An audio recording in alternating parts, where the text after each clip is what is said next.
not about the money, it's the principle. Gotta watch who you revere, who you listen to. I speak the Eastern soul, my flow medicinal. And I bury the old man, now I'm invincible. Gotta be wise and just, it's critical. Either couple with this brotherhood or you'll get ridiculed. The greatest man, the greatest servant, I kill for who I minister to.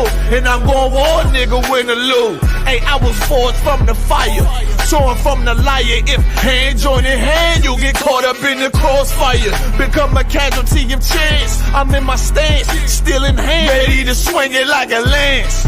If the enemy advance, I'ma enhance. Had the benefit of the doubt, he never had a chance. Hey, this the shit that they beg for, that burned down the wicked Judge Dredd flow. Bitch, I am the law. Dog faced it, prepared for war. I'm gon' war till the day I'm done. Number one till the day I'm done. I'ma grind till the day is done. I'ma war till the day I'm done. It can't stop me.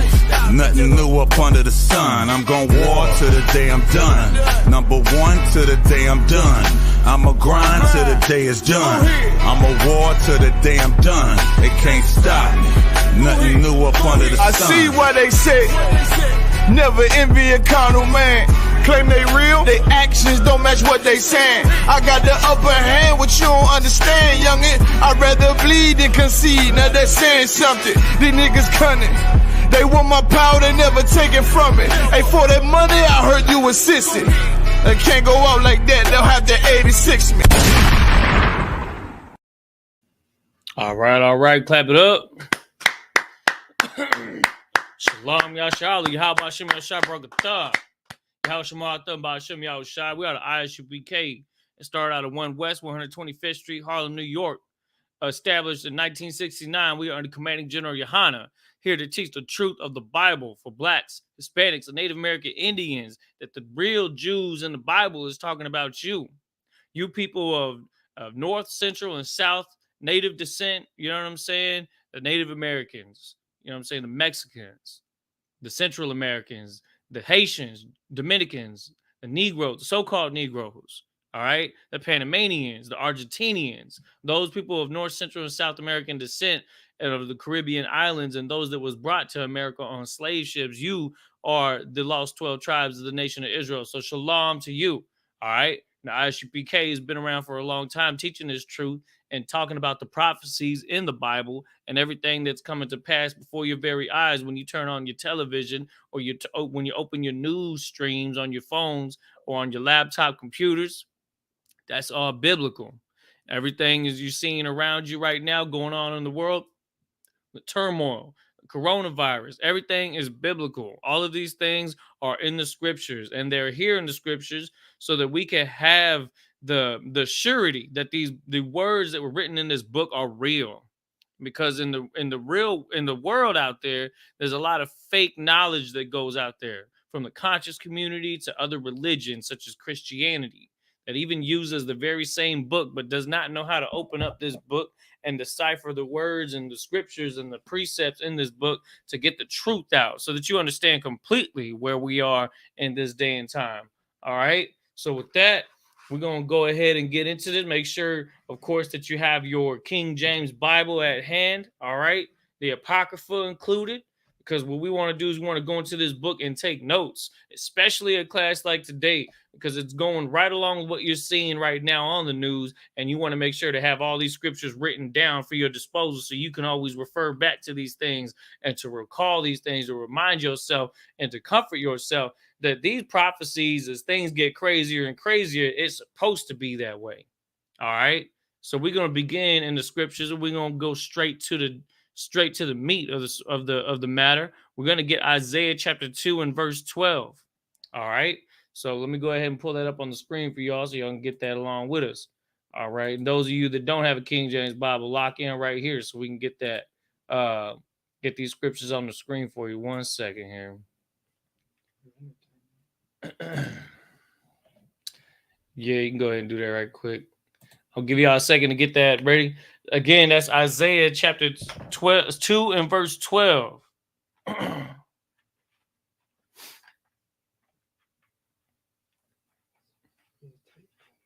That's fine. That's perfect. The water, sir. All right. You got that scripture? All right, go ahead. Isaiah chapter 2, verse 12. Read. For the day of the Lord of hosts shall be upon everyone that is proud and lofty. The day of the Lord of hosts, the day of the Most High. You know what the word host means? The word host means armies. The word host means army, a military. The Lord of hosts. God is the God of armies. Let's get that straight right now. God isn't the God of Teletubbies and lollipops and cuddly, blankets and all the nice things that y'all try to make him out to be. He is the God of armies. We got to understand that completely, because the things that are going on in the world is an environment that he thrives in. He thrives in a warlike environment. When you turn on the news and you see bombs going off overseas, and you're seeing famines and things like that, this is the environment that the Most High created. He created the world to have these types of things happening so that he could show his strength in a specific time. There's a time for peace. There's a time for war. There's a time for love and a time for hate. The scripture says these things. But the Most High is the one that orchestrates this entire thing like a master at the opera. You know what I'm saying? Orchestrating and controlling the rhythm of the band and controlling the rhythm of the birth pangs that are going across this earth right now that we see. So it says the day of the Lord of hosts shall be upon everyone that is proud and lofty. Those people that are puffed up, that think that they're on top, that think that they got the strongest weapons, the mightiest army, think that they have the moral high ground in their governments, that think that they're judges of the earth, that think they can police the earth. And not only police the earth, but then start to move out in space. Those that are proud and lofty. Read on. And upon everyone that is lifted up. And upon everyone that is lifted up. Same thing. Proud and lofty and lifted up and puffed up in their minds. Right? And puffed up in their status in society. What's going to happen to those people? Read on. And he shall be brought low. And he shall what? He shall be brought low. And he shall be brought low. The thing is that these nations that have been above us for all this time, from the Russians to the Britain Parliament, you know what I'm saying, to the England, you know what I mean, Spain, Italy, all these places that took part in Israel's destruction and have become proud and lofty of their culture and of their heritage and their history. You know what I'm saying? They got some of the most well-known vacation spots across the globe, because they're proud and they're proud of their culture, and they display it so the whole world can see, to be the envy of the world. While they're proud and lofty, the Most High is planning to bring them low, to humble them, to show them that what their real place is on the earth is not on the very top.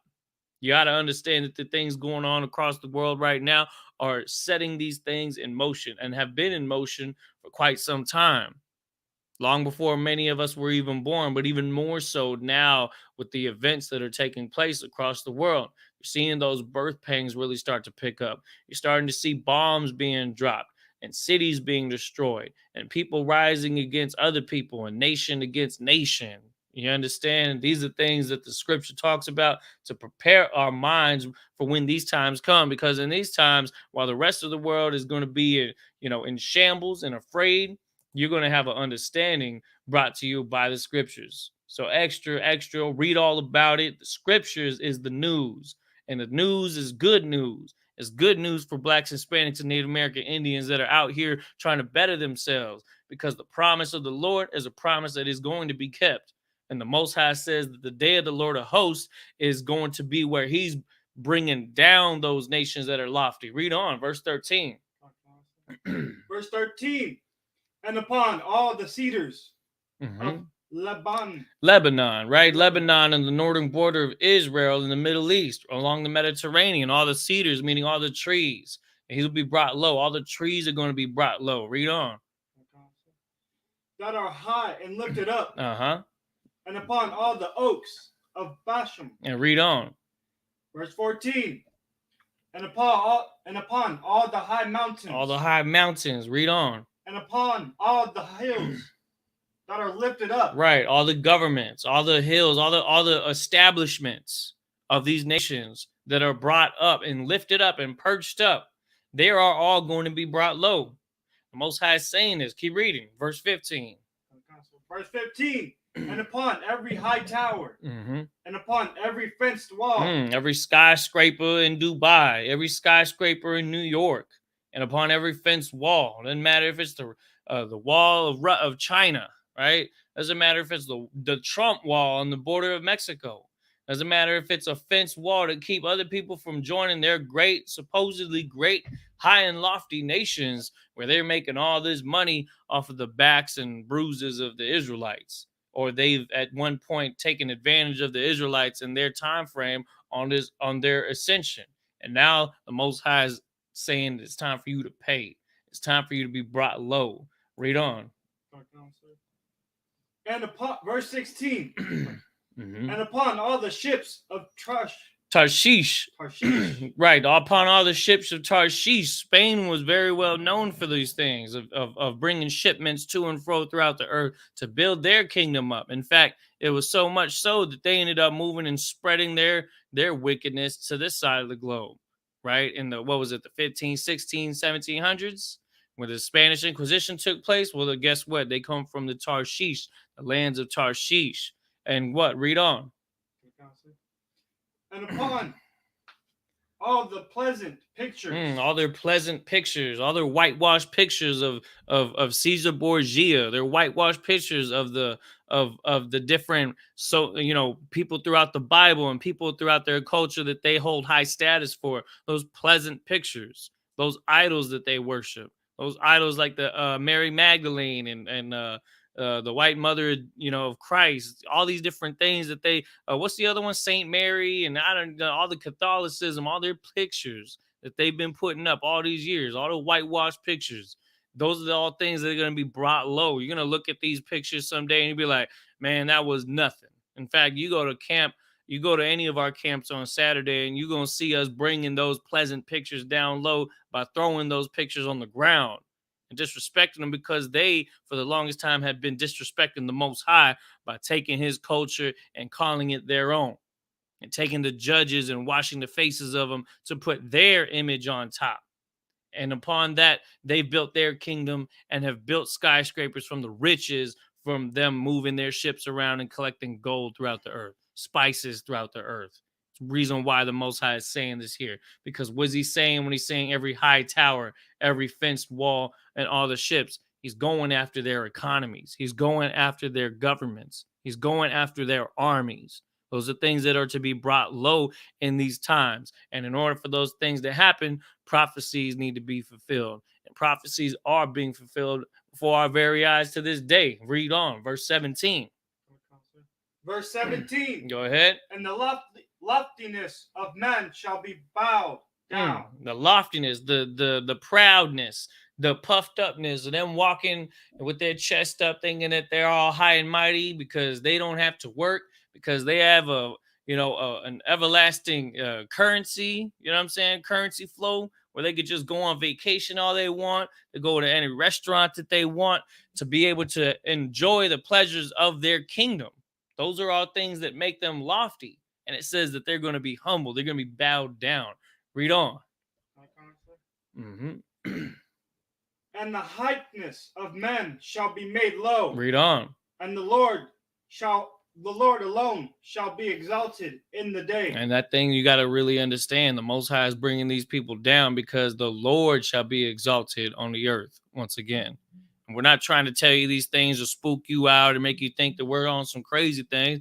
We're telling you straight up that the Most High is saying this. He's bringing them down so that he can be brought back up in the importance and remembrance on this earth, and his nation and his chosen children from the lost 12 tribes of the nation of Israel, that they are the ones that are going to be brought to an estate of their former glory. You all right? So verse 18, go ahead. And verse 18, and the idols he shall utterly abolish. All their idols, like I mentioned, those pleasant pictures. You understand? Those statues, right? You go to Italy and you look at Rome and you see all the statues of the Caesars. You see the statues of the Julius and Nero, and what are some of the other ones? Octavian, you know what I'm saying? And you look at even Augustus. You go to America, you see Abe Lincoln, statues of Abe Lincoln. You know what I'm talking about? And Roosevelt on the horse with his Winchester. You know what I'm talking about? That's right. And all these things that are exalted, they will be abolished. They will be done away with. All right. Because for one, those idols, they don't hold no power behind them, but they represent their history. And that's a history that is going to be abolished. That is a history that is going to be brought low, because right now, because those histories and those things that have happened in their culture, they've brought it up to the point where they shove it in our face all the time in the movie theater. We got to go and watch things like Troy and the 300 and see the glory of their idols. You understand? Of their accomplishments and their victories and throughout their history. Those things will be abolished. So prepare your mind for those things, because the Most High is telling you he's doing this so that he could raise us up, and so that we could serve him and respect him, so that his name will be known throughout all the earth. Finally, let's get verse 19. Read on. And verse 19. Uh-huh. And they shall go into the holes of the rock. Who shall go into the holes of the rocks? Those people that were high and mighty, those people that were haughty, and they're showing loftiness and all manner of you know what I'm saying, of thinking that they are all that in a bag of chips. You know what I'm saying? Those are the ones that are going to be hiding in the rocks. Read on. And into the caves of the earth. And into the caves of the earth, meaning every crevice they can hide in, every nuclear bunker they can hide in. Read on. Mm-hmm. For fear of the Lord. For fear of the what? Fear of the Lord. The Lord of hosts, the God of armies. They will be brought low, and they will be brought to fear the Most High. This is biblical prophecy that we're talking about here. We're reading out of the Bible. We're not talking about, we're not saying our opinion. We're just reading these words because we're talking about what the Most High is saying he's going to do in these days. Keep going. And for the glory of his majesty. And his glory is majesty. You know what I'm saying? His majesty is glorious. What he did with the Israelites in Egypt when he showed his strength on the earth found out that day about the Most High and how seriously powerful he is. Parting the Red Sea, taking down Pharaoh's army. You understand? That same way, we're looking at seeing the glory of his majesty return on this earth during these prophecies as they continue to unfold. Read on. When he arises to shake trembly the earth. All right, when he arises to shake terribly the earth. You ever been in an earthquake before? Imagine the whole earth going through an earthquake. You know what I mean?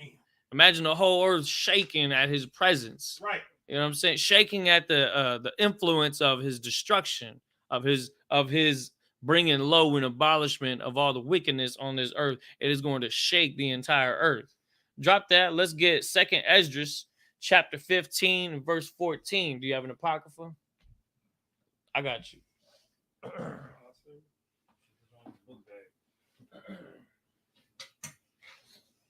Go ahead, young man. We're getting 2nd Esdras chapter 15, verse 14. We're going to talk about it today, man. Where's my bookmark at?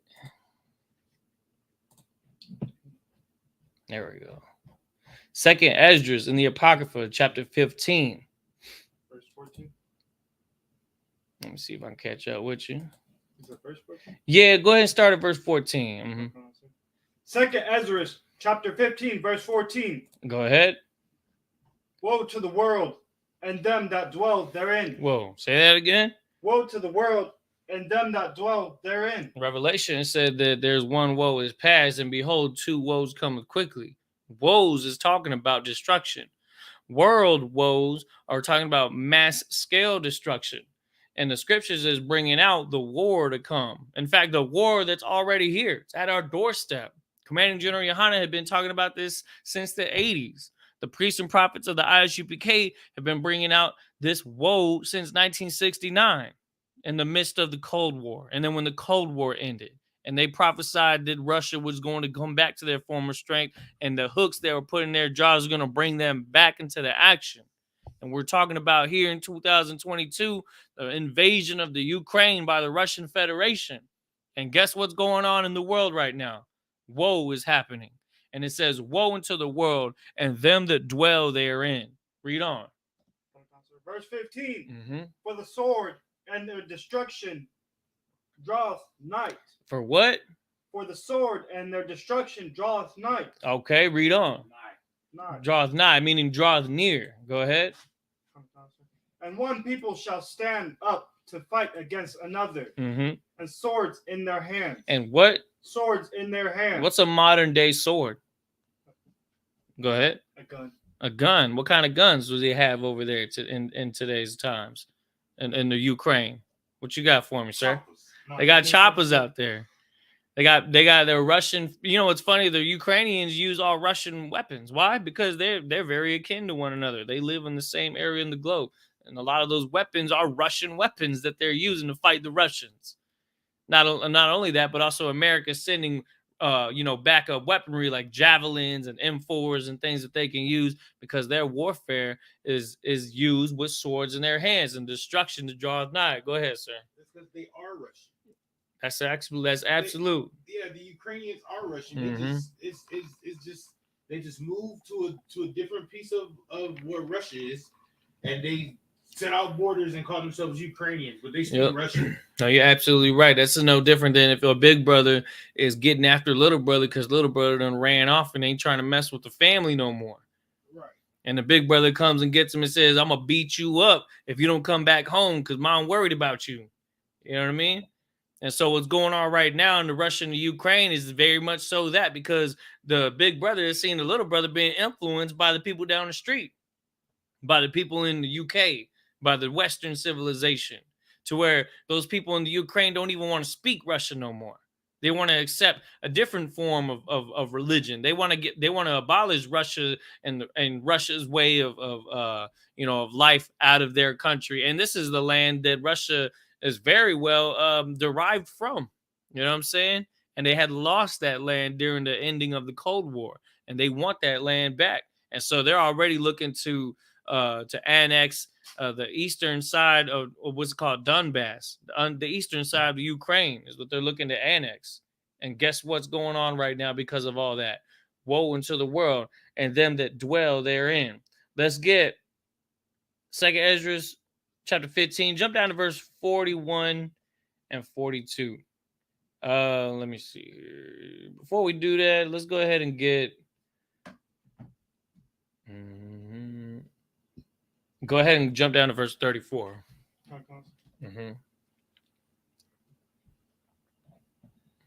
2nd Ezra chapter 15, verse 34. Go ahead. Behold, clouds from the east and from the north unto the south. Uh-huh.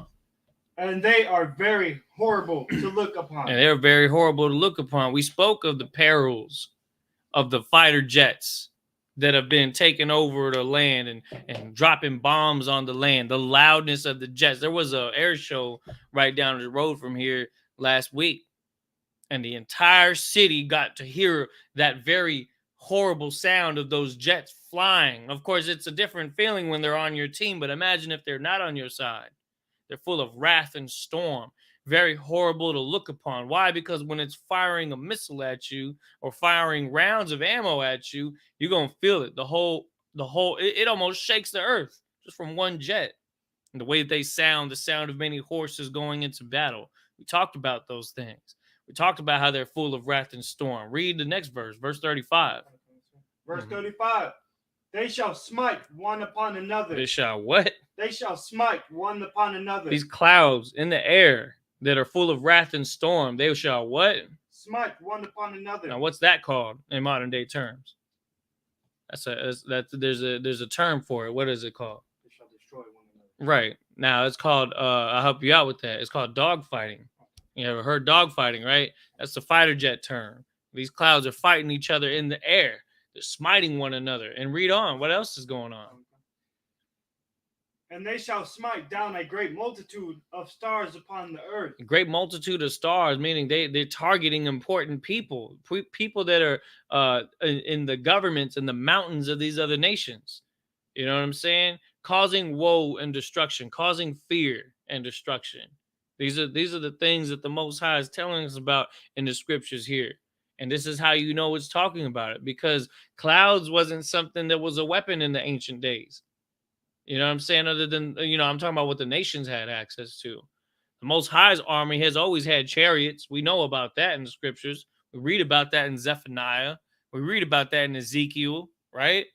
But this is talking about these nations smiting one another, because the Most High's chariots ain't going to smite one another. But we see that there's woe upon the earth, and these other nations, they're starting to come against one another. And that's what you're starting to see. Jump down to verse 41. Verse 41. Go ahead and get that.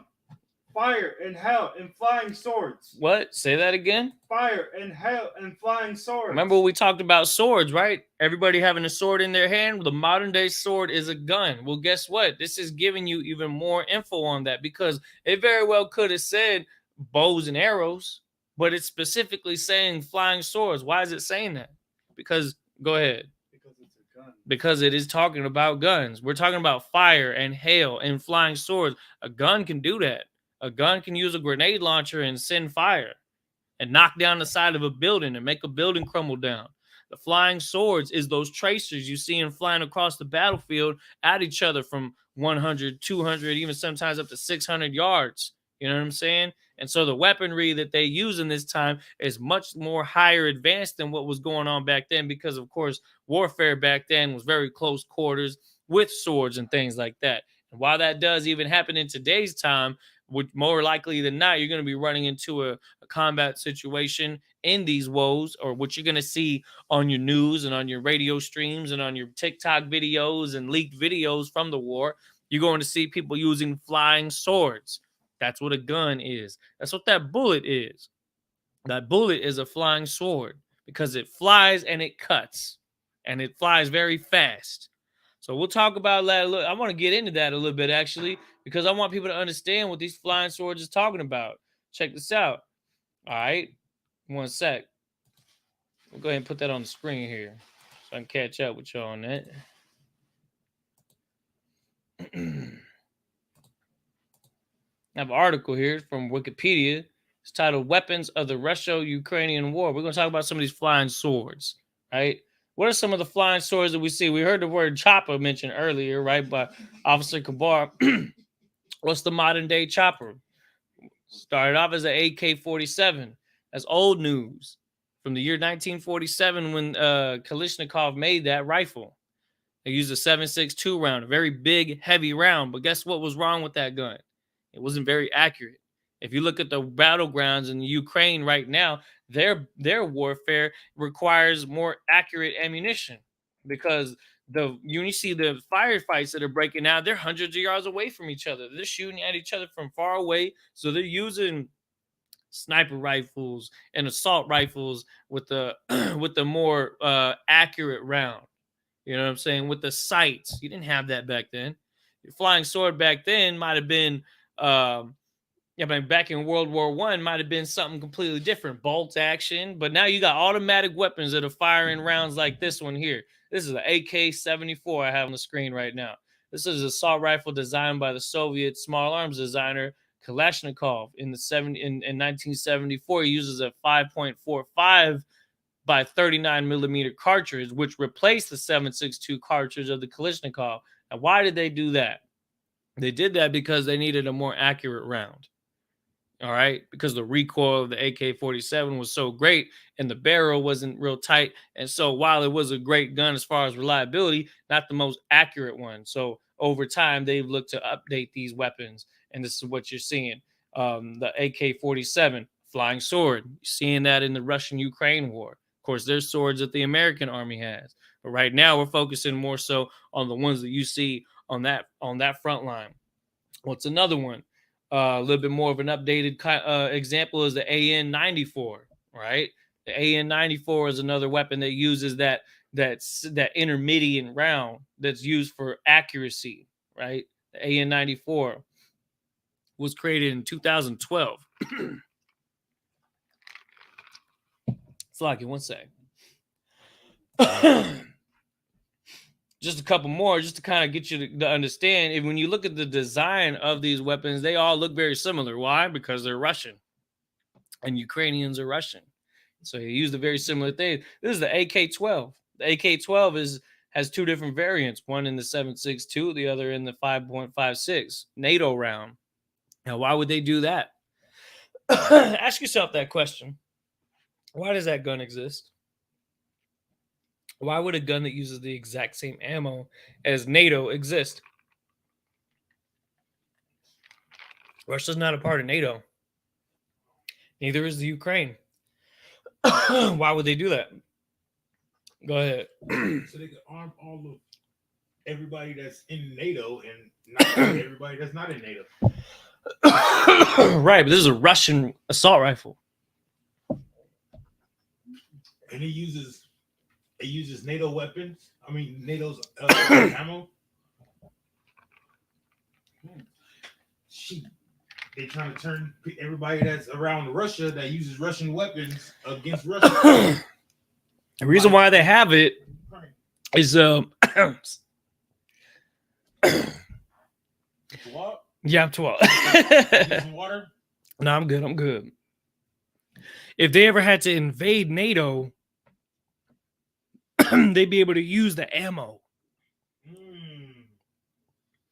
Boy, that's hot right there. Speak on that real quick, Salakia.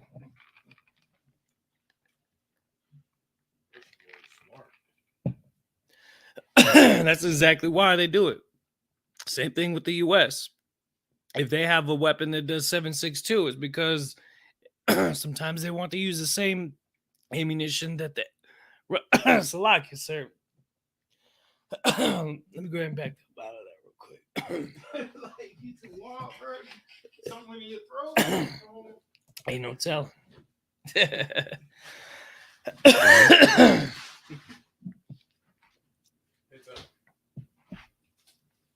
Oh man, never mind. I'm not gonna do that no more. Brothers can't catch you. Search that real quick. Yeah, it's starting to come back. Hold on, give it a moment.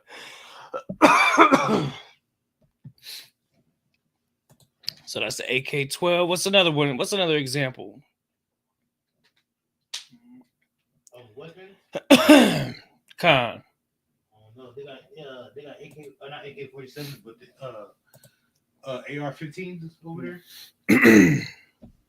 I'm gonna go ahead and play this clip while I recuperate, so like it. All right, I got the 1 second here. Not sure what the heck going on. Almost like go ahead and smite that boy real quick. Armband. They don't want me to bring this out. That's what I'm trying to tell you. Here go the latest. Here go the latest of what's going on in the Ukraine. So listen good. Look what's being said here.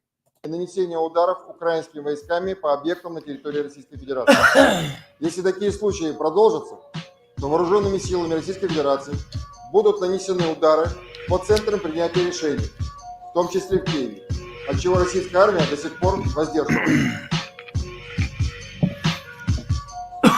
Must be some dust in the wine or something.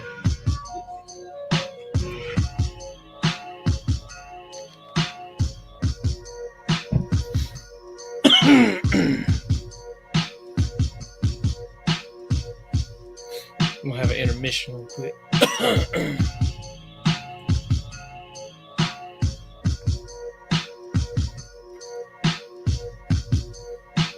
Еще 50 лет назад Ленинградская улица меня научила одному правилу. Если драка неизбежна, бить надо первым. Damn, that's crazy.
Это была Первая мировая война. Николай II принял окончательное решение. Как Вторая мировая война, все правильные решения окончательно принимал. Главное решение, я уверен, что он уже принял. Оно постепенно озвучиваться, с тем, чтобы они поняли. Ребята, вам нужна снова сгоревшая Европа? И европейцы не хотят. Ну что с от Прибалтики? Ничего же не останется. А там стоят натовские самолеты, система ПРО, в Польше. То есть Прибалтика, Польша, они вообще обречены. Они будут сметены. Там ничего не будет. Пускай они одумаются, эти руководители этих маленьких государств. Как они подставляют себя. Поэтому здесь, конечно, Америка ничего не угрожает, она далеко. А вот восточноевропейские страны сами себя ставят, так сказать, на угрозу полного уничтожения. И виноваты только они. Что мы не можем допустить, чтобы с их территории летели ракеты, самолеты, направленные в сторону России. Мы должны будем их уничтожить за полчаса до взлета. Dang, that's a lot right there. So basically what it's talking about here, right here, is that for one, it's like you. What's that? It's like you. So don't switch videos on me. The Ukraine war has caused a lot of tension across the world, where you have other countries pitching in to try to help with the efforts of the Ukrainians, from United States to NATO. You know what I mean? Countries like Poland and Germany that are pitching in weapons. It's caused a lot of chaos in what do you call it? The world governments, the UN. You know what I'm saying? They had a UN visit last week where the Russians actually hit the city Kiev with Tomahawk missiles as a message to the UN. You heard about that? Crazy, right? Well, today you had, it was yesterday actually. You had Russia and the UK. I'm talking about Britain, talking smack about each other, talking about nuking each other. Now, nuclear warfare is an everyday conversation. You understand? Something that you see every single day. That's what's going on. That's what that video was talking about. And the news pundits in Russia and the Russian state media are pushing that narrative, which means what? Could be something that they actually are considering at this point. Especially if Russia feels backed into a corner, they'll look very quickly to use their strongest weapons, which is, of course, nuclear missiles, because they can assure mutually assured destruction. That's what it's called. And nuclear warfare would be a losing situation for every country that's involved in that. So you got countries like India, you got countries playing both sides, right? China's kind of keeping their cool a little bit. But of course, we know China's definitely going to take that step into the fray as well, because they have things on the line as well. Them and Russia are very tied together. And so the wars that we're talking about in these scriptures is talking about this, because the flying swords. Let's go back to that real quick. Let me go ahead and pull that back up on the screen. Go ahead and read that again. Again, we was at 2nd Ezra chapter 15 and verse 41. 2nd Ezra chapter 15 and verse 41. Go ahead. Fire and hail and flying swords and many waters, that all fields may be full of all rivers, with the abundance of great waters. The abundance of great waters. You see what I'm talking about? And I'm going to go ahead and go into this article here, because I want you to see even further just how specific these scriptures are. With an abundance of great what? Great waters. An abundance of great waters. And we're talking about warfare. Why are we talking about water during warfare? Of course, you got submarines, right? Naval action going on. You also have stuff like this going on. Check this out. Here's another article for y'all. Let me actually go ahead and send you this link right here. Kendall Salaki, I should have sent you this earlier, but let me put it on the screen real quick so people that are viewing can kind of take a look at what we got here. Boom. Let me zoom in on that. Here's another clip for y'all. Check this out. Well, that's definitely not what I'm trying to. It's just an ad. Hold on. Другой вариант – погрузить Британию в морскую There's an ad. пучину. Российский подводный робот-беспилотник «Посейдон». Он приближается к цели на километровой глубине со скоростью 200 километров в час. Нет. So these Russian folks, this is Russian like top news, like you know how Fox and CNN and them things, the mainstream media of Russia is openly discussing the possibility of either nuking Britain or nuking the water near Britain to cause a massive tidal wave to send an abundance of waters to cover the entire country of Britain with a big old flood. They're talking about it. That's what they're talking about right now. Let me send you that article so you can see what I'm talking about. That's what I'm saying, bro. Like this is why I know these scriptures is on point. I'm gonna send it to both of y'all so you can follow along. Salaki. Here we go. So I'm gonna start that over so y'all can really understand the gravity of Другой this. вариант – погрузить Британию в морскую пучину российский подводный робот-беспилотник «Посейдон». Он приближается к цели на километровой глубине со скоростью 200 километров в час. Нет никакого способа остановить этот подводный дрон.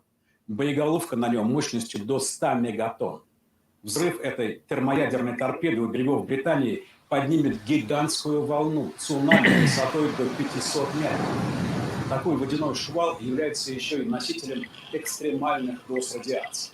Пройдя над британскими островами, он превратит то, что от них, может быть, еще и останется, в радиоактивную пустыню, надолго непригодную хоть для чего.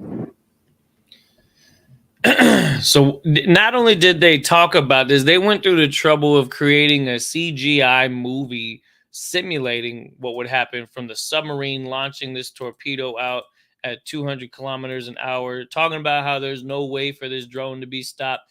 And then with 100 megatons of thermonuclear explosion, that it would cause a massive wave. See this right here? See this wave? 500-meter high wave to cover the entire Britain with nuclear radioactive waves, nuclear radioactive water. Because again, a nuke is going to cause nuclear radiation, right? And so it's going to affect all that water that's going to be splashed over Britain. And so he's bringing out different options like, we could nuke them straight up. We could send a radioactive wave to cover them up. Like they're over here discussing these things. Like those are the kind of things that you should see behind closed doors in like the situation rooms. They're talking about it straight up on national TV. Why are they doing that? Why are they doing that? Let's go back to that scripture so that you can see that again. Go ahead and go back to it. So let me get that right quick. Go ahead and go back to 2nd Ezra, chapter 15. Now go again to verse 42. Oh, so like it, verse 41. Verse 41. Fire and hell and flying swords. And what? Fire and hell and flying swords. We talked about the flying swords, the AK-47, the AK-74, the AK-12. Those are the brand new, those are new kids on the block. Read on. And many waters. And many what? And many waters. Many different elements, many different ways of warfare. Keep going. That all fields may be filled. Go ahead. And all rivers. Uh-huh. With the abundance of great waters. Now you seeing why he's talking about a lot of water? Because a nuke can also cause great waters. You understand? Could cause massive radioactive storms to take over things, to take over entire continents, to cause tsunamis and things like that. And what would these things do? What would these flying swords and bombs and giant waves, what would they do to a place? Read verse 42. And they shall break down the cities and walls. They shall what? Break down the cities and walls. Go ahead. Mountains and hills. Mountains and what? Mountains and hills. Mountains and hills. All your parliament buildings, all your governmental buildings, right? Mountains and hills. Literally, even mountains and hills too. Read on. Trees of the wood. Trees of the wood. What we talked about earlier in the scripture in this very same chapter. It talks about the cedars of Lebanon, right? It talks about all the land, all the northern lands getting taken out, where all the trees are getting taken down. You know what I'm saying? From the fire and the hail and the abundance of waters. Hold that. I'm gonna go back to this. I gotta go back. Officer Dawda wanted me to break down this video. I want y'all to see this video one more time so that we could really break down what we're seeing here. This is brand new news. I also put in a clip from 2014 just to give you perspective that this is something that they've been brainwashing their people to think about for years now, since the beginning of the Crimean War, with the annexation of Crimea, and of course the Ukraine going into the forefront of warfare back then. All right, so let me get that back on the screen, Salaki. Let me get that. All right. Hey, the water for those that are in the chat. Make sure you checking in. The water for those that are tuning in. All right, we're gonna go back over the video because again, that was a very heavy video that we're talking about right here with the Russian military threatening Ukraine in a new stage of all-out warfare. You understand? All right. I'm gonna play the video. I'm gonna pause while I'm playing the video. I'm gonna break down what's being said. Войсками по объектам на территории Российской Федерации. Если такие случаи продолжатся, то вооруженными силами Российской Федерации будут нанесены удары по центрам принятия решений, в том числе в Киеве, от чего российская армия до сих пор воздерживалась. Something the Russian army has abstained from doing is, have you seen all these videos of what's his name, Volodymyr Zelensky? In the area where they're making the decisions, where it's talking about the mountains, the hills, the places of their government, the places where their higher ups are deciding what next moves need to be made. The Russians have been playing with them. They're putting it on their TV, say, we ain't even been messing with your government. We've been playing nice with y'all. But because y'all are starting to drop bombs and attack our country, if you look at the articles that have gone out over the past 7 days about the Ukrainians actually launching strikes in Russia, taking out some of their armories, trying to go after some of their buildings, that done ticked the bear off. And the bear done said, look, I've been playing nice with y'all. We haven't assassinated Zelensky. We haven't taken out the stars of your kingdom. But we will do it if you keep trying to hit our land. Because what we're doing in the Ukraine, you ain't going to stop us from doing it. And if you try to mess with us any further, we're going to go all out on y'all. That's what he's saying. Let's watch this.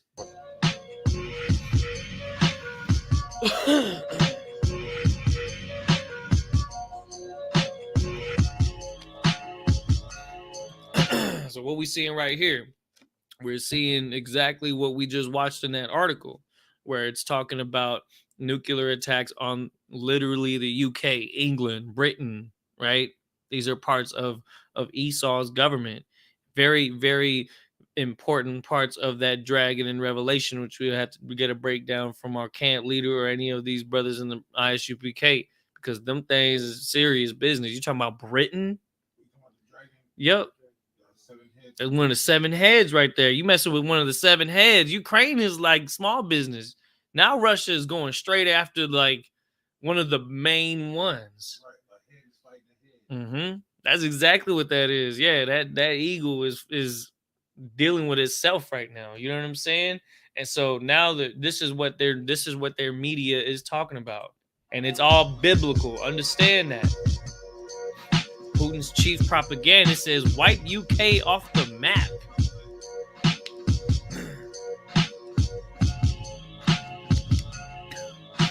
I think it might be the incense.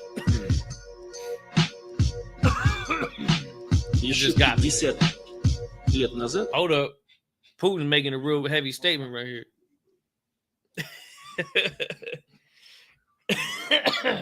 Putin said 50 years ago, the streets of Leningrad taught me one rule. Ленинградская улица меня научила одному правилу. If a fight is inevitable, you have to hit first. Бить надо первым. He said, what?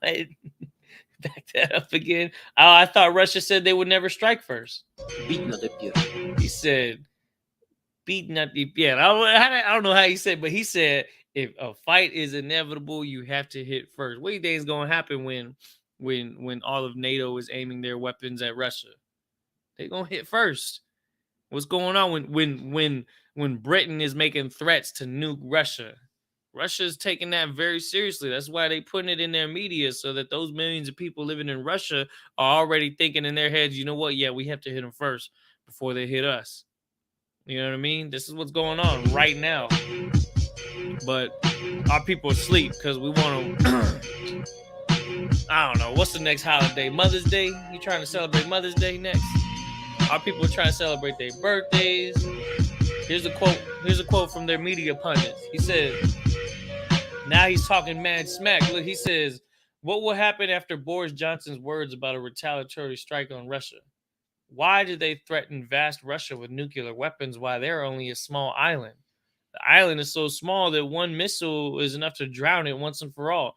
A single launch, and there's no England anymore, once and for all. Why do they play games? Like, this is like you think you a gang member on the street talking smack about somebody on the other side of your hood that happens to be of your own people? You think you gangsters saying things like that?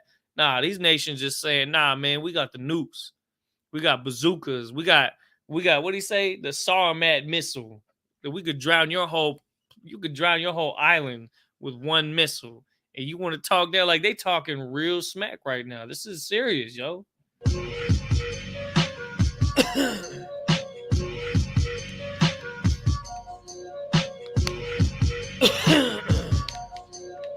And this cat is avidly watched by Putin. Okay. It's one of Putin's favorite news shows to watch. It says another option to plunge Britain into the depths of the sea is a Russian underwater robotic drone Poseidon. That's the video we saw in that article, right?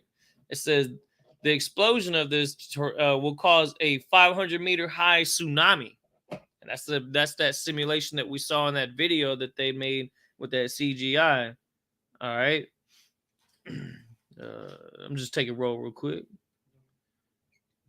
All right. It says that not only would it cover the whole land in a flooded water, it'll also send a surge of radiation over all of Britain. It'll turn what's left of it into a radioactive desert. Like you think of Chernobyl, right? You think of some of those uninhabitable areas in the world where there's been nuclear launches. You know what I mean?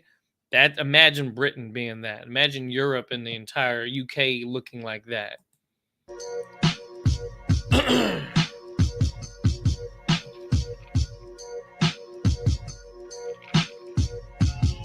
And this is talking about the news pundit there has got through saying it. Often called Putin's propagandist in chief, also referred to as Putin's mouthpiece. Tirade. So this man right here, Zhirinovsky, this is a guy that recently passed away. He was one of the most fiery government leaders in Russia, who has been pushing for war for a long time. He just recently, like I say, he recently passed away. In fact, he knew about the Russian invasion in January, or even at the end of last year, and was talking about it on TV. And nobody really gave him much mind until, of course, it happened. Then you start to look at all the footage from him over the past years, ever since the Crimean invasion, and he's been dropping heavy material since then, talking about everything that's happening right now. Not saying he a prophet or nothing, but he was in the government, so he has an idea of what their mindset is. This is some of his mindset here. This is what Russia is thinking right now. Николай II принял окончательное решение. Как Вторая мировая война. So what's he doing? He said, World War I, we made the decisions that ended that war. World War II, when Germany tried to invade Russia, we were the ones that shut it down and the war was over. And he's kind of insinuating, listen, if World War III happens, we gonna be the ones to finish it anyways. He's talking with a lot of confidence as a patriot to his country, Russia. You know what I'm saying? This is what he's doing. Решение окончательно принимал Сталин. Главное решение, я уверен, что оно уже принято. Оно будет постепенно озвучиваться, чтобы они поняли, ребята, вам нужна снова сгоревшая Европа. Oh, wait, hold on. We were just talking about Britain, right? He's talking about all of Europe. Why? Because you're gonna see right here. Europeans don't want that. What would be left of the Baltics? Nothing. NATO aircraft and anti-missile systems are based there. The Baltics, like all those islands, all those countries on the northwest side of Russia that border between Russia and the UK, those places have joined NATO even though they were not supposed to. Ничего же не останется. А там стоят натовские самолеты, система ПРО. Польша, то есть Прибалтика, Польша, они вообще обречены, они будут сметены. Там ничего не будет. Пускай они одумаются, эти руководители этих маленьких карликовых государств, как они подставляют себя. Поэтому здесь, конечно, Америка ничего не угрожает. Of course, why is he talking about America? Because they're all of the same entity, NATO, right? They're all part of that conglomerate.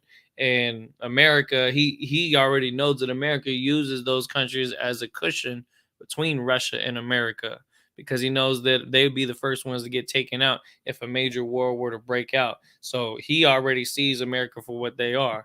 Even back then, that America has been real tactical about making sure to use these small countries as a proxy to set up their missile defense systems and missile offense systems along Russia's border. And this is why Russia invaded the Ukraine. Remember, Russia drew the line because Ukraine's talking about possibly joining NATO and getting, missile systems set up close to Moscow on the edge of Ukraine. And Russia was like, nah, fam, we ain't happening. That's why the Ukraine war is happening. Восточноевропейские страны сами себя ставят, так сказать, на угрозу полного уничтожения. И виноваты только они. Что мы не можем допустить, чтобы с их территории взлетели ракеты, самолеты, направленные в сторону России. Мы должны будем их уничтожить за полчаса до взлета. And that's the end of that chapter. Check that out. So basically what we just read about in the scriptures is that we talked about the abundance of waters. We're talking about fire, flying swords, that's your ARs, those your sniper rifles. We're talking about modern warfare in the Bible. In 2nd Esdras, when it prophesies the end wars. You understand? That's why it's heavy. This is heavy situations that we're talking about here, yo. We're going to go back to the scriptures, of course, because that's what we always do. And we're going to continue. All right, and continue to show you just how real this book is. If you don't have a King James Bible, you ought to get one before the internet gets shut down. You ought to make sure to have one and write these scriptures down so that when everything's gone to crap and everybody around you is scared, you'd be like, hey man, well, I heard these cats, they was talking about some real stuff. And you have the scriptures there that you can show them, and hopefully y'all get with the program, you understand? Because the I.S.U.P.K, these are brothers that are prepared mentally for this. But the question is, are you? This is what we want y'all to be. We want y'all to be prepared. And that's why we come out here and talk about these things and show you these prophecies and how it lines up with the stuff that's going on every single week. It's the truth. It's not about our opinions and what we want in our life and trying to enjoy everything. We got to keep in mind that these prophecies are happening, man. They're happening right in front of us. Let's go back to 2nd Esdras chapter 15. All right. And I like the way you've been reading, brother. That's nice. Just keep up with that. Hopefully you don't lose your voice like I almost did. You know what I'm saying? So Most High in Christ. We was at verse 42. Go ahead. Verse 42. Mm-hmm. And they shall break down the cities and the walls. What'd you see in Mariupol last week, over the past few weeks? What'd you see in Kiev when it was being bombarded? What'd you see in those cities? That's just a taste of what's to come. And every time there's a woe, it's like that. All of Europe was flattened. Germany got flattened. You know what I'm saying? All the cities and walls and all the buildings got broken down. The tall towers, right? That's what the scripture's talking about. It's talking about those things, and the fire and explosions and all the chaos causes them to be brought down. Keep going. Mountains and hills. Mountains and hills. Read on. Trees of the wood. Trees of the wood. And grass of the meadows. And grass of the meadows. Yeah, and read on. And their corn. And their what? And their corn. And their what? And their corn. Corn is one of Ukraine's biggest exports. Wheat, one of the Ukraine's biggest exports. All of Europe. Those are very important things. Those are what keeps their economy going and what keeps the food as a reasonable price for people to afford, living. You know what I'm saying? Corn is a very essential part of agriculture. And I got another article here. All right. I'm going to send it to you right now. Those of you that are able to see it, you can go ahead and read ahead a little bit, but I want y'all to see just what's at stake here. It says, the title of the article says, oh, this thing will get out of my way. Ukraine agriculture exports. What is at stake in the light of invasion? We talked about tsunamis in the scriptures and how nukes and warfare can bring that over the land. We talked about fighter jets and AR-15s and all these different things. And we're going to take it another step further. We're going to continue to show you that these scriptures are really, really on point. All right. Let me get that article. I'm about to send it to you right now, Kendall. Slack you. 1 second here. Just give me 1 sec, y'all. I'm just sending the article to the brother so he can read along, so he can read it for us. All right.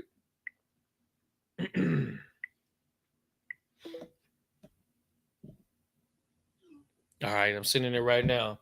But after going over, just kind of take a minute here and then reflect on what we've read so far. What do you feel about what we've been reading so far? All right. Well, I mean, these scriptures like really on point. I mean, they're like talking about the water and how they're gonna probably nuke it and like. It's just the scriptures is always going to be accurate with what's going on. You know what I mean? And that's what we got to understand is that this Bible has prophecies that are unfolding before our very eyes. It's like every day that goes by, a new prophecy is being fulfilled. You know what I'm saying? A new situation is being arise, and only brothers in the I.S.U.P.K are given the authority to know and teach these things and to be able to break these things down and to see them and to know that that's what it is. Now we're talking about corn. We were just reading about famine and broken down. Now we're talking about corn. Why would we even bring that up? Well, let's find out just how important that is. You got that article? Read the introduction. Ukraine agriculture exports. Go what ahead. is at stake in the light of invasion? Go ahead.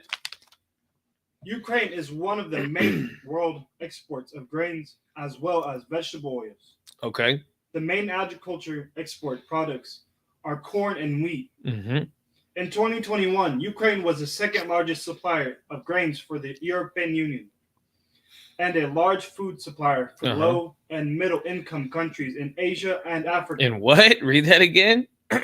Sir. And large suppliers of grains for the European Union and a large food supplier for low and middle income countries in Asia and Africa. That's important too. Read on.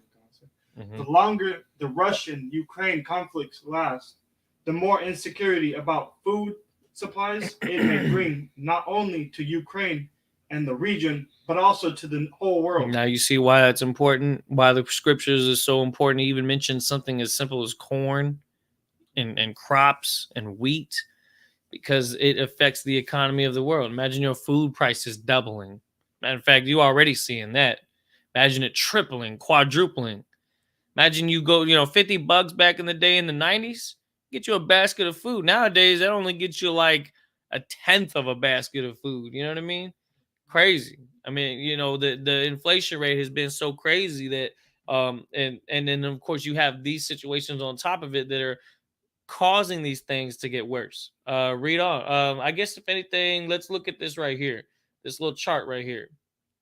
Iron ores and concentrate. How many tons of corn and wheat are transported from or exported from the Ukraine every year? What does it say on that chart? You see that Ukraine exports in 2021? This was just last year. 27.2 million. That's quite a bit, right? I imagine, corn's not that heavy. Imagine how much corn it'd take to have 27 million metric tons. You know what I mean? Just 1 ton of corn would just fill this whole room. You know what I mean? Imagine 27 million. Now that's what we'd be missing out on. That's what the world would be missing out on. So your corn chips, your corn pops, your popcorn. I'm talking about your corn tortillas. You know what I mean? All those things would be affected, even if it's on the other side of the globe. Because guess what? It's going to make the UK and Europe and Germany and all them countries out there. They're now going to, and Asia. What did it say? Asia, specifically Asia and Africa. Them low-income families in Asia and Africa, they're going to be feeling the pain. Because why? Because they depend on that corn. They depend on them crops. Those crops are at risk right now. That's why I wanted to bring that article out. All right, I'm gonna go ahead and drop that. You can go ahead and drop that. I'll get the idea there. Go ahead and go back to 2nd Ezra chapter 15.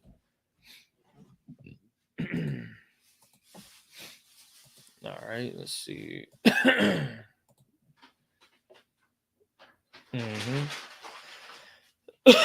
Now we're going. Go ahead and go to. Keep reading. Go ahead. Verse 43. Verse 43. And they shall go steadfastly unto the unto Babylon and make her afraid. Keep going. Verse 44. They shall come to her and besiege her. The star and all the wrath shall they pour out upon her. They shall the dust and smoke go upon unto the heaven, and all they that be about her shall bewail her. Talking about Babylon being destroyed. Babylon, America be the daughter of Sodom and Gomorrah and of Babylon. But you also got to understand that that kingdom derived from that part of the globe, the UK, Britain, England. They're all part of that same entity that in conglomeration does create Babylon. And so that is a part of the end war as well. All right.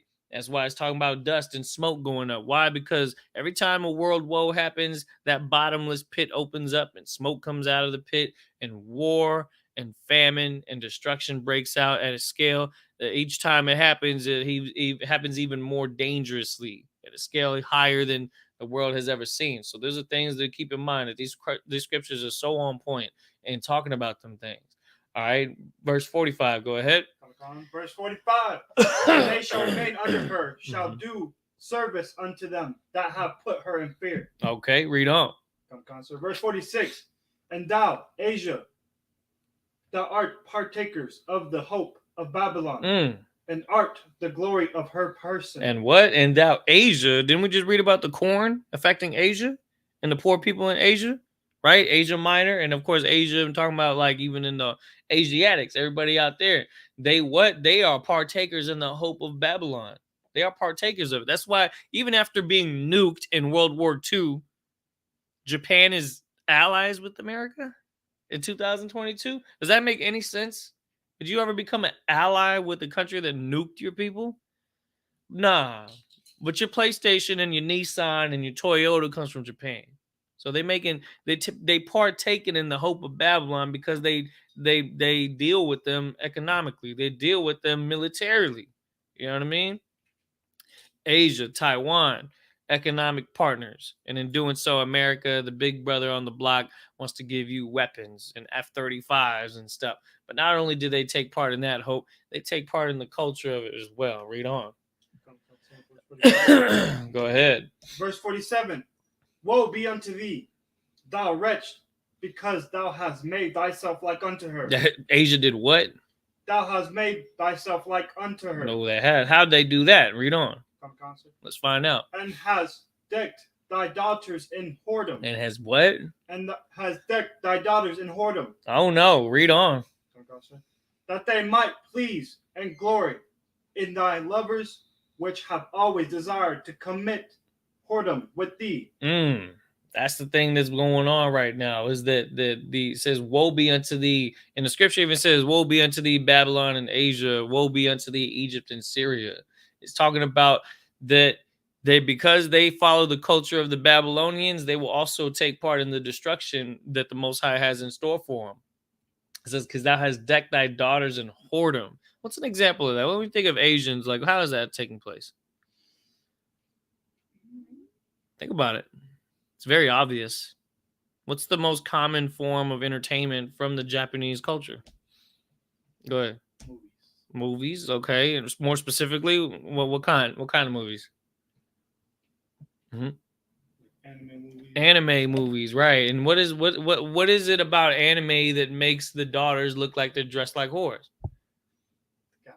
They always got the exaggerated breasts, right? And you think of anime, you think of girls with overly sized boobs and breasts, and it's just exaggerated to the point where it's like, that's not even possible. But that's what they do. They partake in the hope of Babylon because they are just overly sexualized, overly sensualized. And that's nothing new. I got something for you too. Check this out. Yesterday, we talked about it in class, and we was reading 2 Samuel, right? About the Israelites, right? And how they were going to war against who? Who were they going to war against? They were going to war against Ammonites. Who were the Japanese, right? Well, let's find out a little bit about the Japanese and see if this is something that they've been on. It looks like they've been on that tip for a while. Look, check this out. All right. We're good on that. We're good on that. We're good on that one too. All right. So I'm just going to go ahead and share this one right here. Let me get this one pulled up. I'll take care of this one. This is again just a slight, just a little something slight. The Ammonites were what was called in Japanese history as instead of Amon, they were called Jomon or Jomon. This period takes place around, now of course the time of King David was around 1000 BC, right, to the 970 BC, in which Japan at that time, they were known as some of the more older cultures in Japan were known as Jomon. That's how they pronounced it. Their people, the Jomon culture, which was around during that time, they were known as hunter gatherers, and they had the skills to make pottery and things like that. Well, one of the things that they built was this idol that they couldn't quite understand what this idol was. Let me see if I can get a better picture of it. This is actually kind of interesting when I found this out here. It's called this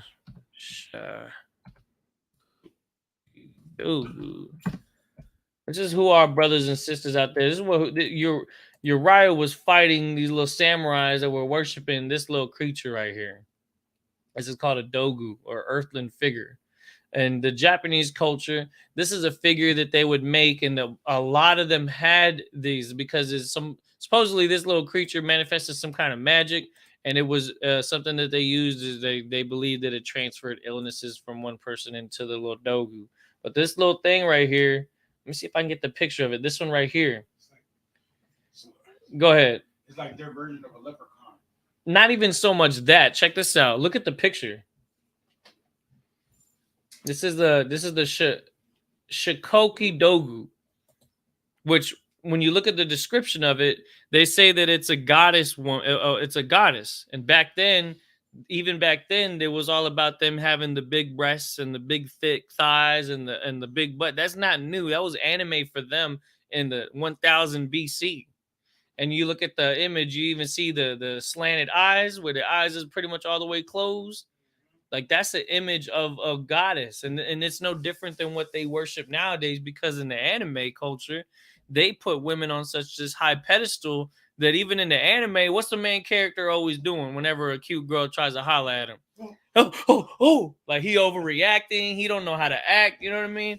To the point where the Japanese men and women aren't even producing babies no more, because the men are such shut-ins because they stand at home playing video games and watching anime that they don't even go out to holler at no females no more, because they done turn that anime and that form of entertainment into what they worship, because they're not samurais no more. They're not having to defend their land like they had to do back in the day. And so these Ammonites, even in 1000 BC, were using these little Google-eyed figurines that they likened unto here. I got a little excerpt here I want to read, because I actually screenshotted an excerpt of what this thing is. I was like, what in the heck is this? All right, check this out. It says the Shakoki Dogu, or Google-eyed Dogu, were created in the Jomon era. Like I said, they were from the seed of Amon, right? Well, they call themselves Jomon. It says, and are so well known that when most Japanese hear the term dogu, this is the image that comes to mind. Y'all are seeing it on the screen right now. There's a Japanese dogu. There's a little goddess idol that the Japanese people had. I'm just giving you one example of one of the nations and how they serve idols, but specifically Asia. Because why? Because they taken part in the hope of Babylon. Because what do that's Christian? They put the woman as God. That's what Christianity does. That's what the Babylonians did. They always puff up women to this point where they're like exactly what the snake beguiled Eve to do in the garden. They ain't no different. And they take part in that same likening unto Babylon. It says, let's see here. The abdomen is covered with patterns, many of which seem to be painted. Let me see if I got the other example here. It says, they are considered by many to be representative of goddesses. Many have large abdomens associated with pregnancy, suggesting that the Jomon consider them mother goddesses. These figurines suggest an association with fertility and shamanistic rites. The Dogu tend to have large faces, small arms and hands, and compact bodies. Again, this is a description of this little figure. You know what I'm saying? Here's a little bit more. It says, Let me see. But you get the idea, right? In fact, I never even knew this, but there's an example of this dogu creature in anime even today. In fact, you may have grew up and you may have seen it and you didn't even know that's what it was. Did you grow up watching Digimon, Anwar? This was Sakumon, or I think that's how it's pronounced. Sakumon. It's like I said, they taking their ancient culture and putting it in their. Look at this picture right here. Did you see the picture that I just showed? Now look at this. This right here is the same exact idol that they had thousands of years ago, and it even tells you that it says that's an ancient, some kind of an ancient. What do you call it? Like idol that they had. It basically is like the warrior goddess, like what they used to worship. They put it in the actual shows. You feel me? That's what they doing. You see that right there? That's Shakomon from Digimon. That's a Dogu right there. We just showed you that picture of it. See that? Look at the difference right there to the Dogu. Same thing. What does it have to do with Babylon? Everything. Because why? Because these little figurines were supposed to represent women with big titties and big booties and thick thighs and all that stuff that pertains to the sexual deviancy of the Babylonians. Right? Now, literally, were they like Babylonians? No, but they've always wanted to kind of fit in with them. And we just read that in the scriptures, man. We just read that in the scriptures. Now I'm showing you photos of them putting it not only in ancient culture, but they use it in modern day culture. I put the anime stuff up, but God knows I'm not gonna do that to y'all. Looks like Lil Kim. You look Kim now, right? Like that's exactly what that is, man. I never knew. When I grew up, I seen it. I was like, man, what the heck is that? That looks weird, man. But then I was like, wait a minute. And when I read this, I was like, yo, that looked just like that thing. And I remember seeing it, and I put the two and two together, and I realized that's Babylonian. They was partaking in the hope of Babylon, just like the scripture said. That's what it's talking about. Go back to the scriptures now. I want you to read that again. This time with the clarity of understanding what it's talking about. Because again, this is exactly what the scriptures is saying. Read on. Sorry, verse 45. Verse 46. Verse 46. And now Asia, thou art partakers of the hope of Babylon, and art the glory of her person. Go ahead, verse 47. Verse 47.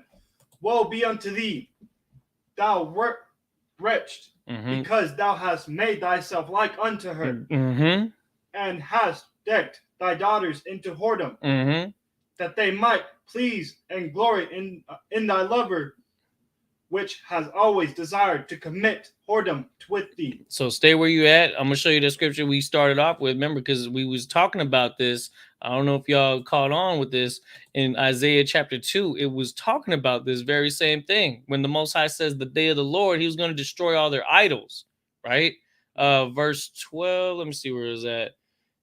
It says, and the idols shall he utterly abolish, right? It says, then they shall go forth out of the holes of the rocks and and all that. It's talking about the same very thing, right? That's what it's saying. It says, in that day a man shall cast his idols of silver and gold, which they made one for himself to worship, to the moles and to the bats.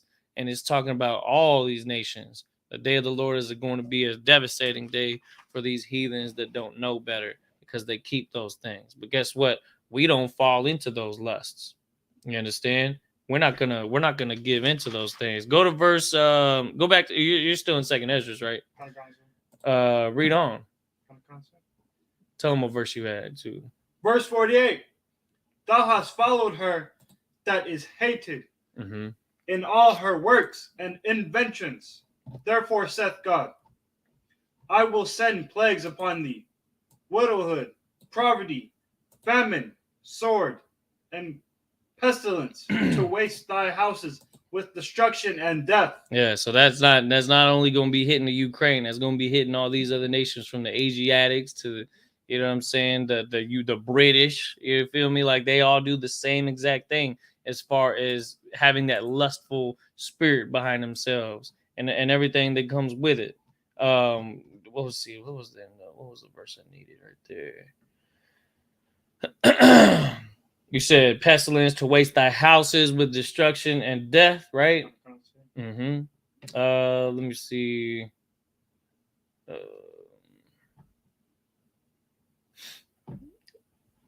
Slovakia. Let me see. No, that's 12 on that. I'm good on that because then you got to understand that those other nations, they can't control themselves. Those little idols that they used to make back then, they used to fight for them, and they'll fight again. They'll fight again for them very same images that they say is pleasant. They're idols that they say is pleasant.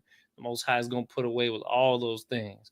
Go ahead and drop that. Let me get 2 Peter chapter 2 and verse 9. All right.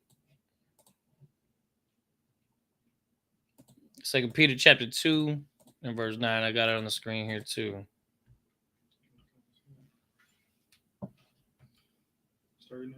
Yeah, go ahead. 2 Peter chapter 2 and verse 9. Read. The Lord knoweth how to deliver the godly out of temptations, and to reserve the unjust unto the day of judgment to be punished. That's right. And that's the thing that we got to keep in mind is that while they are not able to control their lusts, to control their want for idol worship, the Most High says that the Lord knows how to deliver the godly out of temptations. Okay? Some things are not going to tempt us. You know what I mean? Like, don't get me wrong. I mean, a man's created to be a man, but not to the point where them thick thighs and them big breasts is making you act a fool. You know what I mean? And the scriptures is what we use as a weapon against those temptations. It says, and to reserve the unjust from what? Read that second part. The day of judgment to be punished. That's right. And to reserve the unjust, meaning those people that had come after the seed of Israel and destroyed us and enslaved us and then worked us to the bone to the where their kingdoms are all puffed up and lofty and haughty and rich because they partake in the hope of Babylon. Those places are reserved until the day of judgment to be punished. But we are going to be delivered because we are not going to give in to those temptations. You understand? That's why the scripture says in Revelation, it says, what? Come out of her, my people, that ye be not partakers of her sins, and that ye be not hit with their plagues either. Because they may be in the same landmass as you, but you don't got to partake in that same destruction that they're going to be dealing with when that wave hits, or when that nuke hits, or when that fighter jet drops the bomb on them. You know what I'm saying? That those are things that we're going to be avoiding because we can keep these laws, statutes, and commandments, right? And the Russian-Ukraine war is something that the I.S.U.P.K has been bringing out for a long time, and particularly Ezekiel Chapter 38. Go ahead and drop where you at. Actually, Slocky, get the next verse. Let me get the next verse real quick. Verse 10. Verse 10. But chiefly them that walk after the flesh in the lust of uncleanness. And that punishment is reserved to who? Them that what? That walk after the lust or the flesh in the lust of uncleanness. Go ahead. And despise government. They despise instruction. They despise being told how to better themselves. Especially those, it says, but chiefly those, meaning especially those that walk after the flesh and the lust of uncleanness and despise governments. Read on. Presumptuous are they. Mm-hmm. Self-willed. Mm-hmm. They are not afraid to speak evil indignities. That's right. Meaning they're puffed up. That's talking about the same people, those same folks that are high and lofty, and because they're in such a certain status in society that they speak evil of. They're not afraid to speak evil of dignities. They're self-willed, meaning there's nobody that can govern them and tell them how to change their life and tell them how to improve the way that they think. They don't care about none of that because they are too presumptuous. They are walking after the flesh and lust. And they chasing big, thick thighs all day, and they can't keep their mind right. You know what I'm saying? Meanwhile, there's a whole world war going on, and their eyes are shut. They're asleep. They're not ready for it. Drop that. Go ahead and get me Ezekiel chapter 38 and verse 2. Concert. Right. It's a whole world out here, and brothers are going to war with each other. There's a whole war out here, and brothers are going to war with each other, killing each other, murdering each other. You know what I mean? Like there's no tomorrow. Yeah, that AK that you use in the hood to shoot up that boy's house, that's the same AK that the Most High is making them use against each other in the Ukraine. You know what I'm saying? That warfare that you're bringing upon your brother, the Most High is causing your enemy to be using it. Don't worry about using that against your brother. Let your enemies use that against themselves. Those flying swords were created for these prophecies to be fulfilled with. But you don't need to be fulfilling these prophecies on yourself or your own flesh and blood. Don't be doing that no more, man. Put those things away. Put that uncleanliness away, because the Most High raised you up. He raised this nation up to be a nation of priests and princes and kings and princesses. You feel me? Like, that's what we're supposed to be. We're not supposed to be gang members and drug dealers. That's actually a sign that you're weak.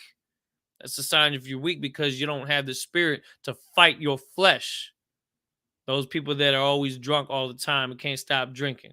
You feel me? Fight your flesh. Them brothers that are always trying to, move on to the next whore. Mess with her for a couple days and throw her away like she's worth nothing.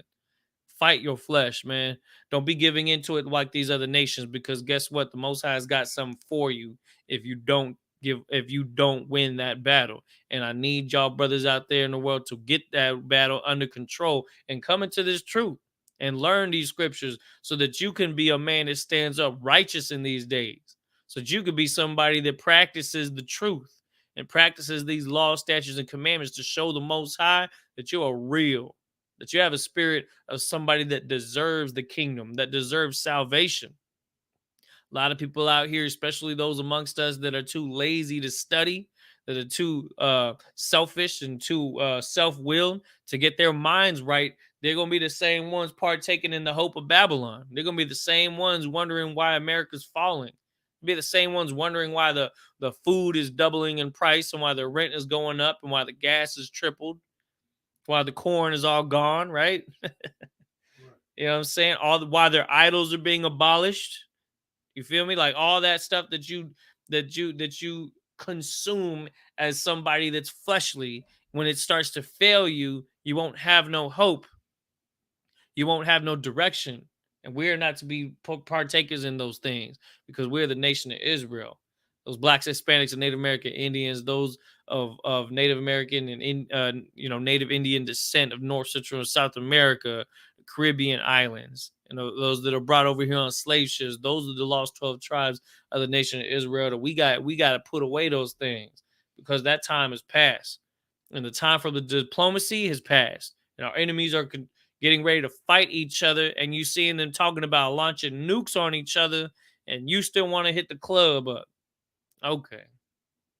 You still up, like, instead of hitting the club up, how about you hit up the barbecue with your brothers?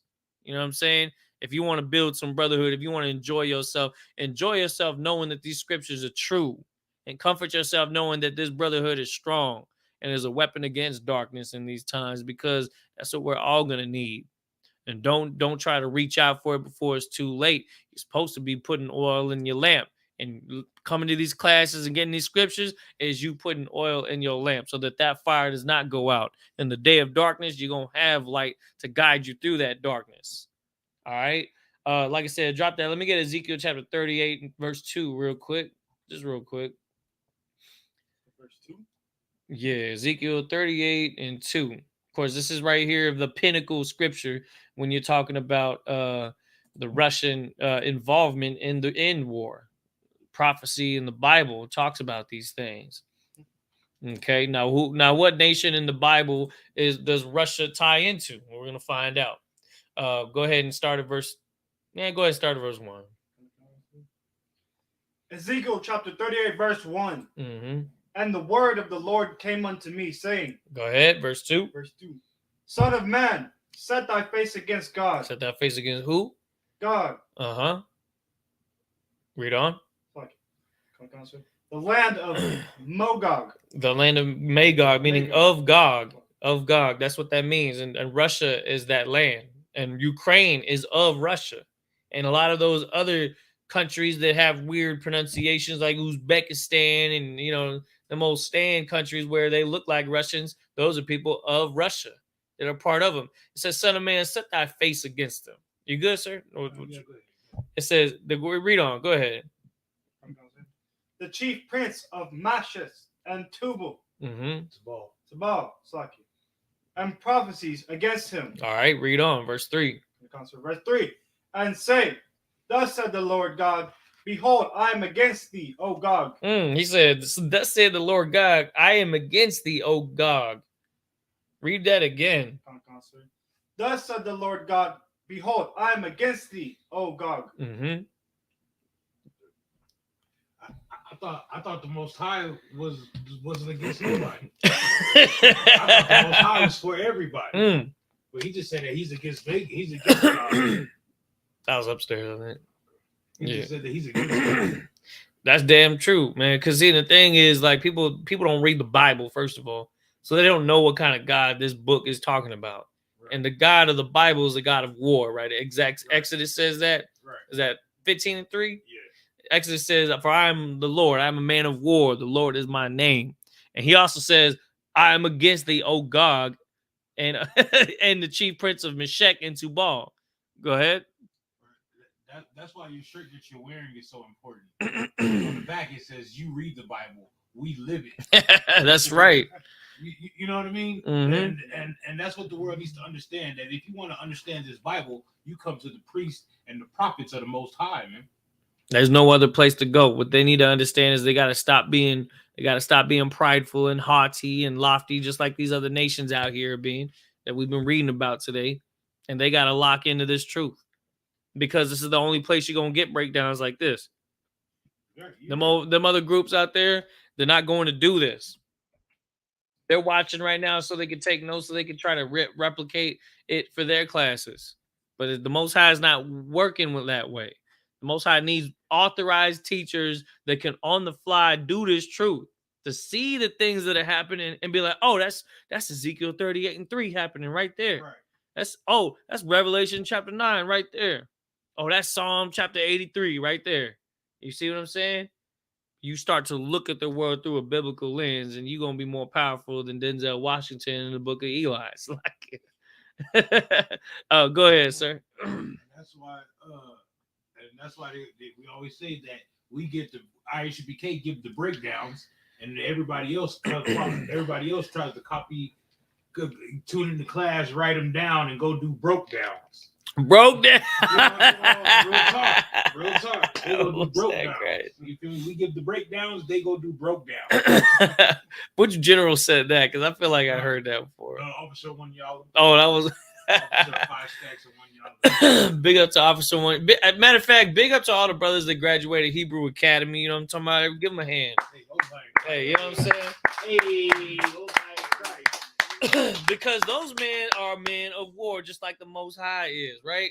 And those are men to take inspiration from and be inspired to, you know what I'm saying, to stay locked in. When you see brothers putting in work like that, that's what you got to understand, is that the Most High is building men on this earth, real men, not men that are going to stay at home and shut their door and watch anime all day because they want to fantasize about the big shiny boobies of the girl in the anime. It doesn't even exist. Ain't no different than that Dogu. What is it called? Dogu.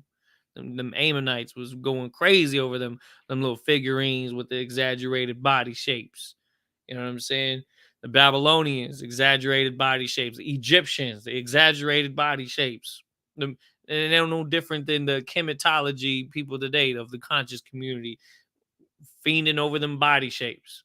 Your Christian pastor, fiending over them bodies, man. Ain't no different. Let a woman be as beautiful as she is, but don't be no dog-eyed, hound dog about it. You know what I'm saying? Keep you cool. Keep the scriptures in your mind. Don't be disrespectful. These are things that we're supposed to do. It's supposed to be common knowledge. It's supposed to be common knowledge to have the right mindset. And the scriptures give you the right mindset so that you can have control over yourself. You understand? And that's the end of that matter. But go ahead and go to verse 4. Let's get that. Verse 4, and I will turn thee back. And put hooks into thy jaws. And put hooks into thy jaw. Like, you know how like a hook going to a fish's jaw? A fish is trying to get away because he already got the little worm that you tricked him with. But that hook is going to do what? You start reeling him in, he ain't got no choice but to go back because he's locked to that hook. Read on. And I will bring thee forth and all thine armies. So Gog and Magog are going to be drawn back in to the fray with their armies. Read on. Horses and horsemen. What's the modern day horse? The cavalry. A tank. A tank. And what are you seeing right now in the Ukraine? A lot of tanks getting taken out. A lot of horsemen getting taken out, right? Flying swords. You know what I'm saying? Tomahawk missiles, javelin missiles, taking out those cavalry. You know what I mean? Thermobaric missile launchers. That thing look crazy, man. Like they going all out. Read on. All of them clothed with all sorts of armor. All of them what? Clothed with all sorts of armor. Those horses clothed with all sorts of armor. That tank has a lot of armor on it. Read on. Even a great company with bucklers and shields. Your body armor, your shields. You know what I'm saying? The clothing that you wear to protect yourself from a bullet. Your helmets, right? It's a very similar concept to what was going on back in the day. They just try to make it lighter and still have higher, protective capability.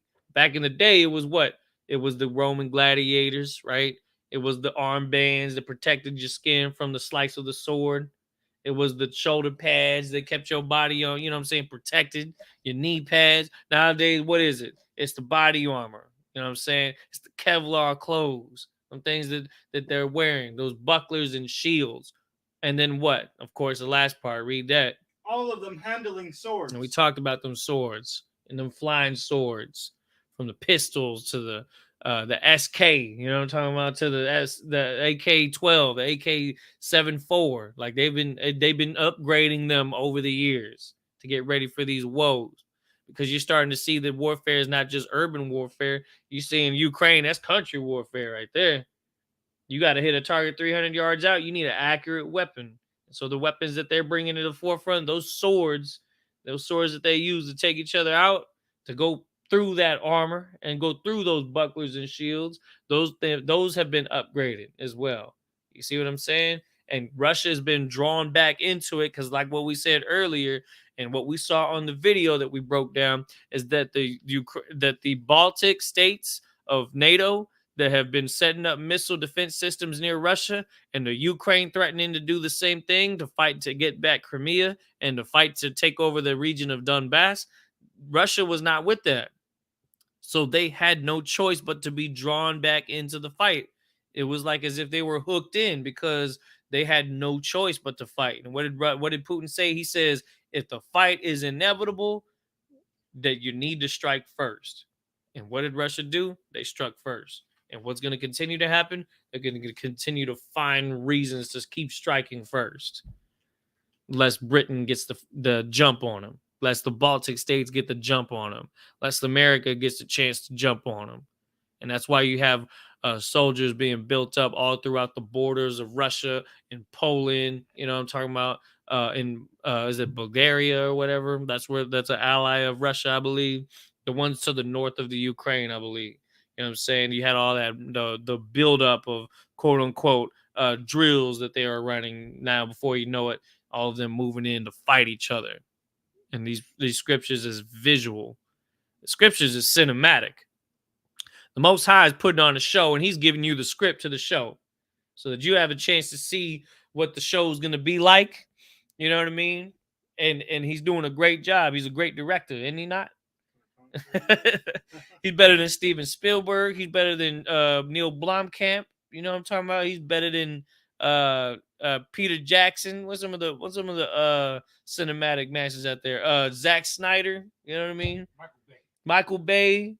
Oh yeah, Michael Bay got all the act. Nah, Yahweh Ba'Shem Yahushai, the Most High Yahweh. He brings the best cinematics, and he's giving you exclusive access to what is expected to happen. You understand? That's what you got to understand from that. Go ahead and drop that. Give me Revelation chapter 9, verse 12. Revelation 9 and 12. You can't talk about Revelation without talking about the woes, right? When we talk about the woes in the scriptures, those are the things that have been going on. We broke down Revelation chapter 9 with the bottomless pit and the locusts and all the manner of warfare that pertains to when it talks about World War I and II.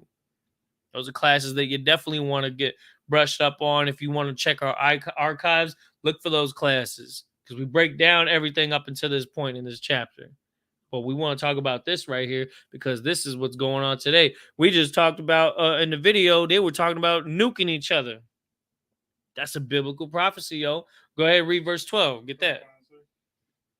Revelations chapter 12, verse chapter 9. Chapter 9, verse 12. There you go. One woe is past, and behold, there come two woes more hereafter. So after World War I, there was two woes to come after, and they're kind of grouping them together right here because they use similar warfare tactics. All right, a little bit more of what continued from World War I, but also something different. Go to verse 17. Verse 17. And thus I saw the horses in the vision. Right. When it talks about in the verse above, it says the army of the horsemen were 200,000. Of course, all of the armies of the Most High, they affect everything going on in the world right now. When them seals get broken, and then the Most High's army starts to navigate through the world to cause these things to occur, there's a lot of destruction to take place. But read on. Go ahead. And them that sat on them, having breastplates of fire. And the J word with it. Yeah, Jacinth.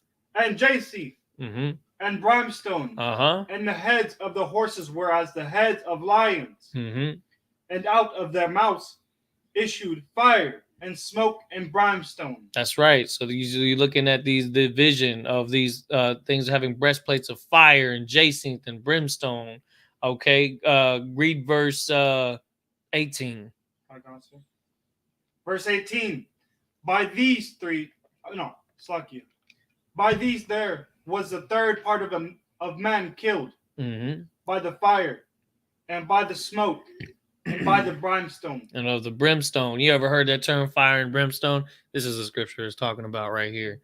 All right. And it's going to explain more of the World War destruction. Keep going. Verse 19. Which issued out of their mouth. Go ahead. Verse 19. For their power is in their mouth. For the power of it is in the mouth. Go ahead. And in their tails. Keep going. For their tails were like unto serpents. What's that talking about? Think about World War I and World War II and III. What we just talked about today. What were we talking about in the article? We're talking about nuclear destruction, right? So it says when the power is in their mouth and in their tails, imagine an ICBM missile flying in the air. And behind it, what happens? That trail of smoke, what does it look like? Fire. Read that verse again. For their power is in their mouth and in their tails.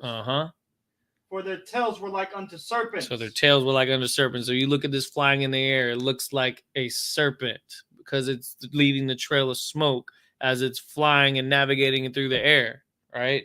It says, and the power is in their mouth. What is that talking about? Read on. And had heads. Go ahead. And with them they do hurt. And what's the tip of the nuclear missile called? It's called the warhead. And in them they do hurt.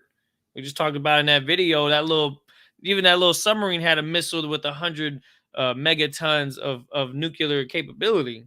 You know, the ICBMs, they have a warhead with nuclear capability that, yes, it does hurt. You would never want to feel a nuke. Okay, I can imagine the pain would be astounding, but you would probably be dead before you even really understand what's going on, right? And I'll show you that. That's in the Bible as well. Drop that, get Zechariah chapter 14 and verse 12. This is a camp scripture that Captain Yatazak brought out recently. It was amazing. Of course, this is, again, a prophecy in the Bible, okay? Because we're all talking about the day of the Lord. This whole entire class is talking about the day of the Lord, and how the Most High is bringing down the nations and their idols and their puffed up ideologies that are vain and don't have any power on the earth, and they won't when this occurs. So we are in Zechariah chapter 14 and verse 12. Go ahead. Zechariah chapter 14 and verse 12. Mm-hmm. And this shall be the plague wherewith the Lord will smite all the people that have fought against Jerusalem. That have what? That have fought against Jerusalem. It says, woe be unto the Asia, the Ammonites. In 2 Samuel, what were they doing? Fought against Jerusalem. The Babylonians, right? The Babylonians, what did they do? Fought against Jerusalem. Of Tarshish, the Spaniards came to America, right? In the 1500s. And what did they do?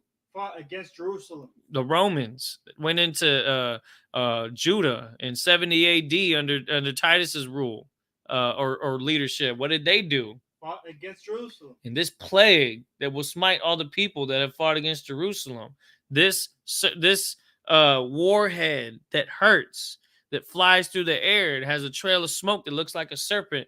That part of the world woes to come, and that have happened already, that we saw in World War II. We got a small sample of it, but you also saw examples of what?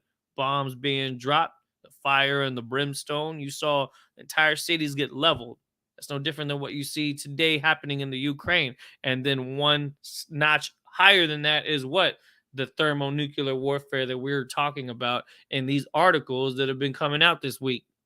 That this talks of nuclear warfare that have been coming out all week are describing this right here.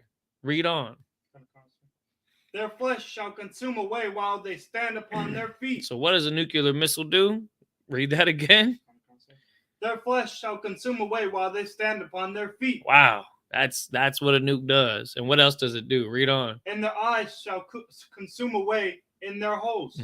Go ahead. And their tongue shall consume away in their mouth. That's because everything gets evaporated. The temperature of a thermonuclear, that's why it's called thermonuclear warfare, because it's such a high temperature that it just evaporates everything that it touches. A brand spanking new building, it's turned into ashes. You know what I'm saying? A human being. It just from seeing the explosion will destroy your eyesight. That's why in the book of Eli, most of the people there were blind because the thermonuclear warfare that they saw caused their eyes to go dim, which is a terrible thing, I can only imagine. But not only that, if you're close enough, it'll consume away in their eye sockets. That's a very descriptive thing, and it's disgusting to think about. Yeah, it's very traumatic and gross and gory, but the Bible is the script, and it's telling you what this plague is going to be. It's telling you about these things. These creations of man has been orchestrated by the Most High to come to fruition. That those horsemen of the Most High's army is preparing for these things to happen. These horsemen, these vehicles of destruction are causing these things. Go ahead and finish that up right there. Finish that verse. Go ahead. Yeah, read the second half one more time. Their flesh shall. Their flesh shall consume away while they stand upon their feet. You ever seen Terminator 2? There's that scene in Terminator 2 where the nuke goes off and you got all the kids playing at the playground and the lady, she's holding onto the fence and you see that wave go through and all you see is just all the flesh go away and just bones. And it's ugly, right? That type of warfare would be terrible to see. But that's not reserved for the righteous. That's only reserved for those that the Most High is preparing to judge. Those that fought against Jerusalem. Those that put us into captivity and throw us into jail cells for having a small ounce of weed or barely even making a mistake in the traffic, right? They'll do anything to keep us incarcerated and anything to keep us programmed to be wicked against the Most High power. They have fought against us physically. They have fought against us spiritually, culturally. All men and women that celebrate Mother's Day, they fought against you. And to the point where you lost that war and you celebrate Mother's Day. You celebrate Christmas and Easter and Halloween and New Year's. Because they fought against you. And the Most High knows this, and he's going to punish those enemies that have done this to you. But what we're going to do in the I.S.U.P.K is we're going to heal you. We're going to save you from this destruction to come. From Revelation chapter 9 to Ezekiel 38, and now Zechariah 14:2, we're talking about prophecy that looks like is right. We're right there at the gate. We're right there, man. Drop that. Let me get Jeremiah chapter 50 and verse 9.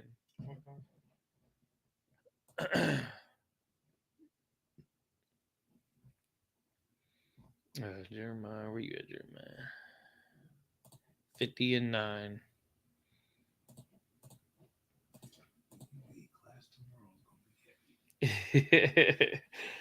Would you already know what you're gonna talk about, or what? Oh yeah. I didn't even know. I didn't even know when it was. You know what I mean? Like I didn't know until earlier. I had to deny it.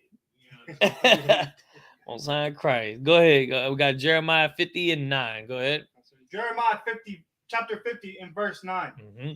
For lo, I will rise and cause to come up against Babylon an assembly of great nations from the north country.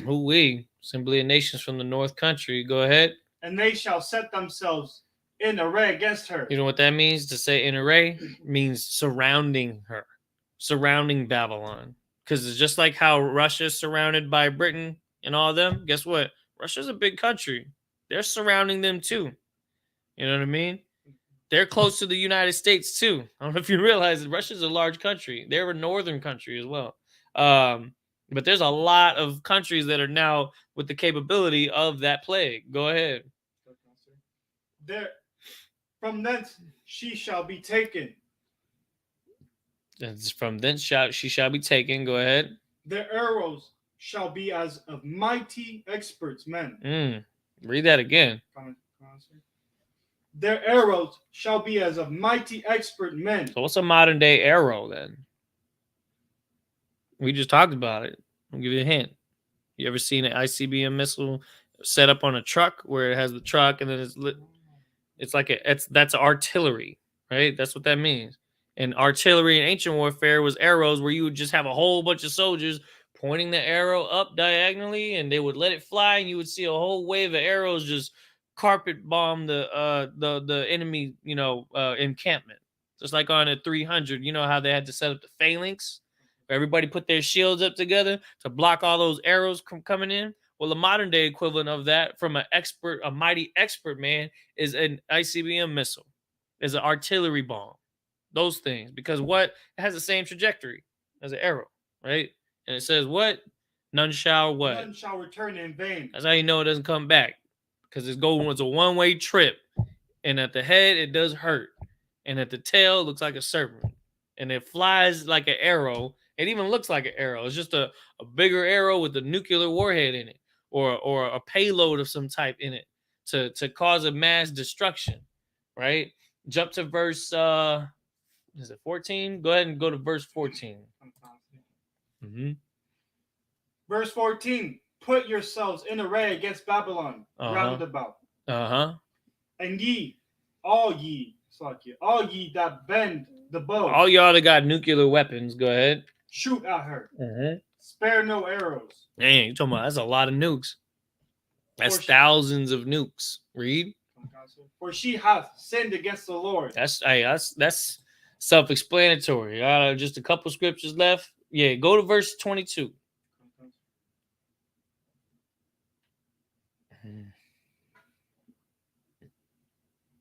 Verse 22. A sound of battle is in the land, and of great destruction. Read on. Verse 23. How is the hammer of the whole earth cut asunder and broken? What is America? Babylon. No, read that again. How is the what? America is the what? How is the hammer of the whole earth cut asunder and broken? Why? Because those arrows are going to cause destruction on Babylon. And America is the hammer of the whole earth. It's like, how is the hammer of the whole earth? That's how you know it's talking about Babylon, because Rome didn't conquer the whole earth. But America and its conglomeration with the beast that you see, the fourth beast in Revelation. And of course, without being too technical about it, Babylon and America and their conglomerate of NATO has cut and basically hammered down the whole earth to control the whole earth, to control and direct the economy and things like that. And how is Babylon what? Read on. How has Babylon become a desolation amongst the nations? Go ahead and go to verse 25. 24 or 25? Now you can skip 24. Go ahead and go to 25. 25. The Lord hath opened his armory. The Lord hath what? Opened his armory. His armory. Go ahead. And hath brought forth the weapons of his indignation. Indignation. Keep going. For this is the work of the Lord God of hosts in the land of the The Chaldeans. Who are the Chaldeans? The Chaldeans were scientists in the ancient time. Why do you know? Because Abraham came from Chaldea. And Abraham told he had put them on game and said there's only one God, while the Chaldeans believed in multiple gods, and they were astronomers and scientists of the type of that age. Well, who are the scientists of today? People of Babylon that create nuclear weapons. You know how much science goes behind a rocket like that? You know how much science it took for Esau to go to the moon, supposedly? You know how much science it takes for them to make a nuclear bomb that only blows up a certain type of way when certain process happens? Because you can't just bomb a nuke and it'll go off. It has to go through the, the atom split. And I don't know all that stuff. I don't care about none of that stuff. Go ahead and go to verse 26. Go ahead. Verse 26. Come against her from the utmost border. Open her storehouses. Cast her up as heaps and destroy her utterly. That's right. It says what? Read on. Let nothing of her be left. And that's why, the lake of fire is what America is pertained to in Revelation, because it pertains to Babylon, pertains to the hammer of the whole earth, try to police the whole earth, and there's nothing that's going to be left of it. It's a shame, right? Because everybody's so used to America and going to McDonald's and going to the movies, but guess what? That's all going to be done away with because it's all based off of idol worship. We done talked about it, man, and the DC universe. We talked about how it's so embedded in Greco-Roman culture. You can't get away from it. You can't watch Marvel movie without seeing their gods being, upheld and brought high and exalted. You can't go to the movies without seeing their influence and seeing their quote-unquote excellence. You know what I mean? And so all that is going to be nothing. But there is something in store for those that keep God's laws, statutes, and commandments. Let's get Judges, last scripture, Judges chapter 5 and verse 11. Judges chapter 5 and verse 11.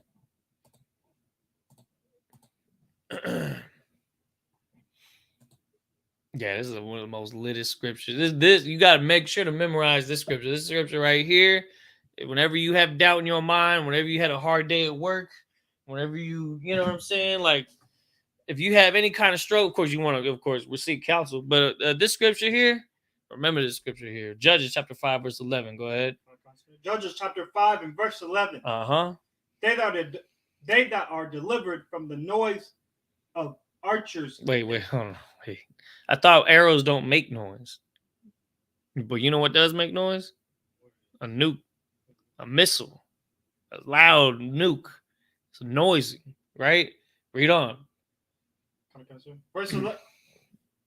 They that are delivered from the noise of archers and the places of drawing water. Do you know what that means, to draw water?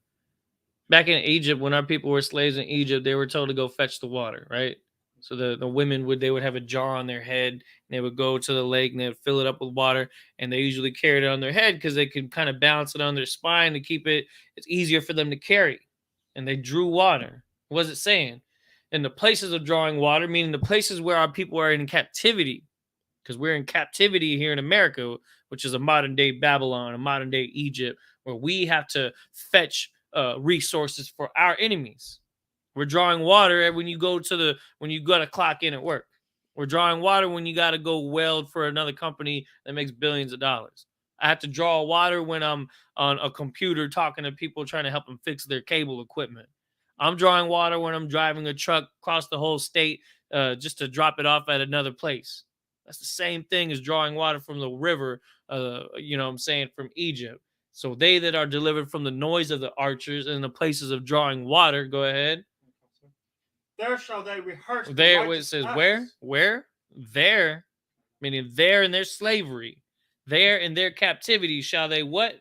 Rehearse the righteous acts of the Lord. That's right. We are to rehearse the righteous acts of the Lord. You rehearse the righteous acts of the Lord when you're in class, when you're in the Sabbath service. You rehearse the righteous acts of the Lord when you put on those fringes, when you stop eating pork, when you put that blunt down. You're rehearsing the righteous acts of the Lord when you come to the Passover, when you pay your tithes. You know what I'm saying? When you seek counsel. You know what I mean? when you look for ways to make yourself more righteous and rehearse those righteous acts, that the Most High looks at that and sees somebody that's doing these things as a prerequisite to them being delivered from the noise of the archers. What does that mean? Literally, what does that mean? If you live in the UK and a big 500-foot tidal wave is coming in, you're hoping that chariot is going to swing low and scoop you up, right? Or if a nuke is about to be dropped in your city, that a chariot is going to be there to help you get out of there and take a first-class flight out of the destruction wave that's going to be destroying people as they stand. You know what I'm saying? There will you rehearse the righteous acts of the Lord. Do it in front of your enemies and show them that our culture is more powerful than anything that they've ever experienced while their kingdom falls right in front of us. There, rehearse the righteous acts of the Lord. Go ahead. Even the righteous acts towards the inhabitants of his villages in Israel. That's right. Go ahead. Then shall the people of the Lord go down to the gates. Then we're going to go down to them gates. Those gates that will never languish. Those gates of our kingdom that's going to be built on this earth after these things take place. After they loosed all the arrows. After all the famines take place. After every flying sword gets emptied. Every clip gets emptied. Every magazine gets emptied. And there's none left on the battlefield.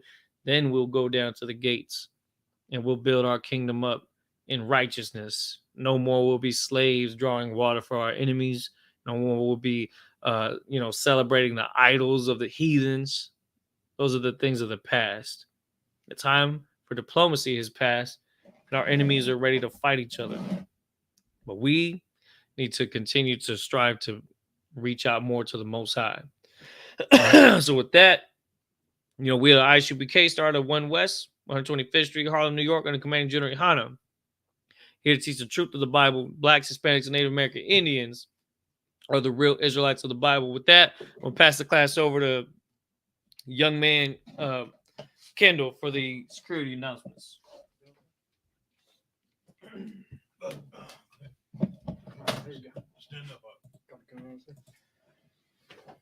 These are the I.S.U.P.K security announcements.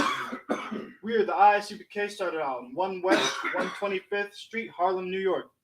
Rule for new brother and sister. When a new brother or sister comes into the school, they are off limits for 6 months. They are to be saluted only. They are here to shed themselves of the world. If they need transportation, the teacher will arrange it. After 6 months, if a brother or sister has an interest in a particular person, he or she must get permission from the head to speak to a brother or sister. There is another 6 months in which the brother and sister will court each other. After this 6 months period, the brother and sister will get permission from the head to marry. Tithes, which is a commandment. Numbers chapter 18, verse 21, and Malachi, chapter 3, and verse 8 through 10. Maishra means tenth in Hebrew. 10% of every penny of any increase the Lord gives you. Give to treasury department of teacher. Present fund. Free will offering for priests. Not mandatory. Whatsoever amount you would like. Upcoming holy convocations. Feast of the first fruits. Starts after the Sabbath. Unleavened bread. Sundown, Saturday, April 23rd, 2022. Count 50 days. Celebrate the 50th day. Sunday, June 12th, 2022. Start before sundown. Leviticus chapter 23, 10 through 22. And those are the I.S.U.P.K security announcements. That's right. Pass the class back to the yellow one. No, you don't pass the class nowhere. All right. Imagine. Upon Rahab Qadam, you turn and face the E. All right. So we're going to say the Lord's Prayer in the Lashwan Kodash first, and then in the English. Abanawa. Shabbat Shemayim. Shabbat Shemayim. Kodash. Kodash. Hayah. Hayah. Shemka. Shemka. Yahweh. Yahweh. Malakutka. Malakutka. Taba'ah. Taba'ah. Ratazaka. Ratazayaka. Hayah. Hayah. Aisha. Aisha. Ba'arataza. Ba'arataza. Kawa. Kawa. Hayah. Hayah. Bashamayim. Bashamayim. Thunlano. Thunlano. Bakam. Chum. Kyle. Kyle. Yawam. Yawam. Basalaklanao. Basalaknao. Kabawathnao. Kabawathnao. Kasalakhnao. Kasalaknao. Kabawathinao. Kabawathinao. Wala'ah. Wala'ah. Tabi'ainao. Tabi'ainao. Banasaya 1. Banasaya 1. Abol. Abol. Haushainao. Aishainao. Mayan. Mayan. Rai. Rai. Hayat. Hayah. Waka. Laka. Hamalakwa. Hamalakwa. Waha'ala. Wala'lah. Wathapa'ara. Wa'atapa'ara. La'iwulamyam. Laiwulamyam. Aman. Aman. We're going to do the Lord's Prayer in the English. Our Father, Our Father, which art in heaven, which art in heaven, hallowed be thy name. hallowed be thy name. Thy kingdom come. Thy kingdom come. Thy will be done. Thy will be done In earth in earth as it is in heaven. as it is in heaven. Give us this day Give us this day our daily bread, our daily bread, and forgive us our and debts forgive us our debts as we forgive our as we debtors. forgive our debtors, And lead us not and lead us not into temptation, into temptation, but deliver us but deliver us from evil. from evil. For thine is the kingdom, For thine is the kingdom and the power, and the power and the glory, and the glory forever. forever. So be it. So be it. All right. I can turn the face of Akim for one courtesy salute. Men of Israel, Amajim Shabbat, Amajim, Barak, Yahweh Shem Yahushua Barakatam, Daddy Matah. So I turn the face of sisters. All right, we're going to give one courtesy salute. Men of Israel, Amajim Shabbat, Amajim, Barak, Yahweh Shemar Tanba Shem Yahushua, Daddy Matah. Class dismissed.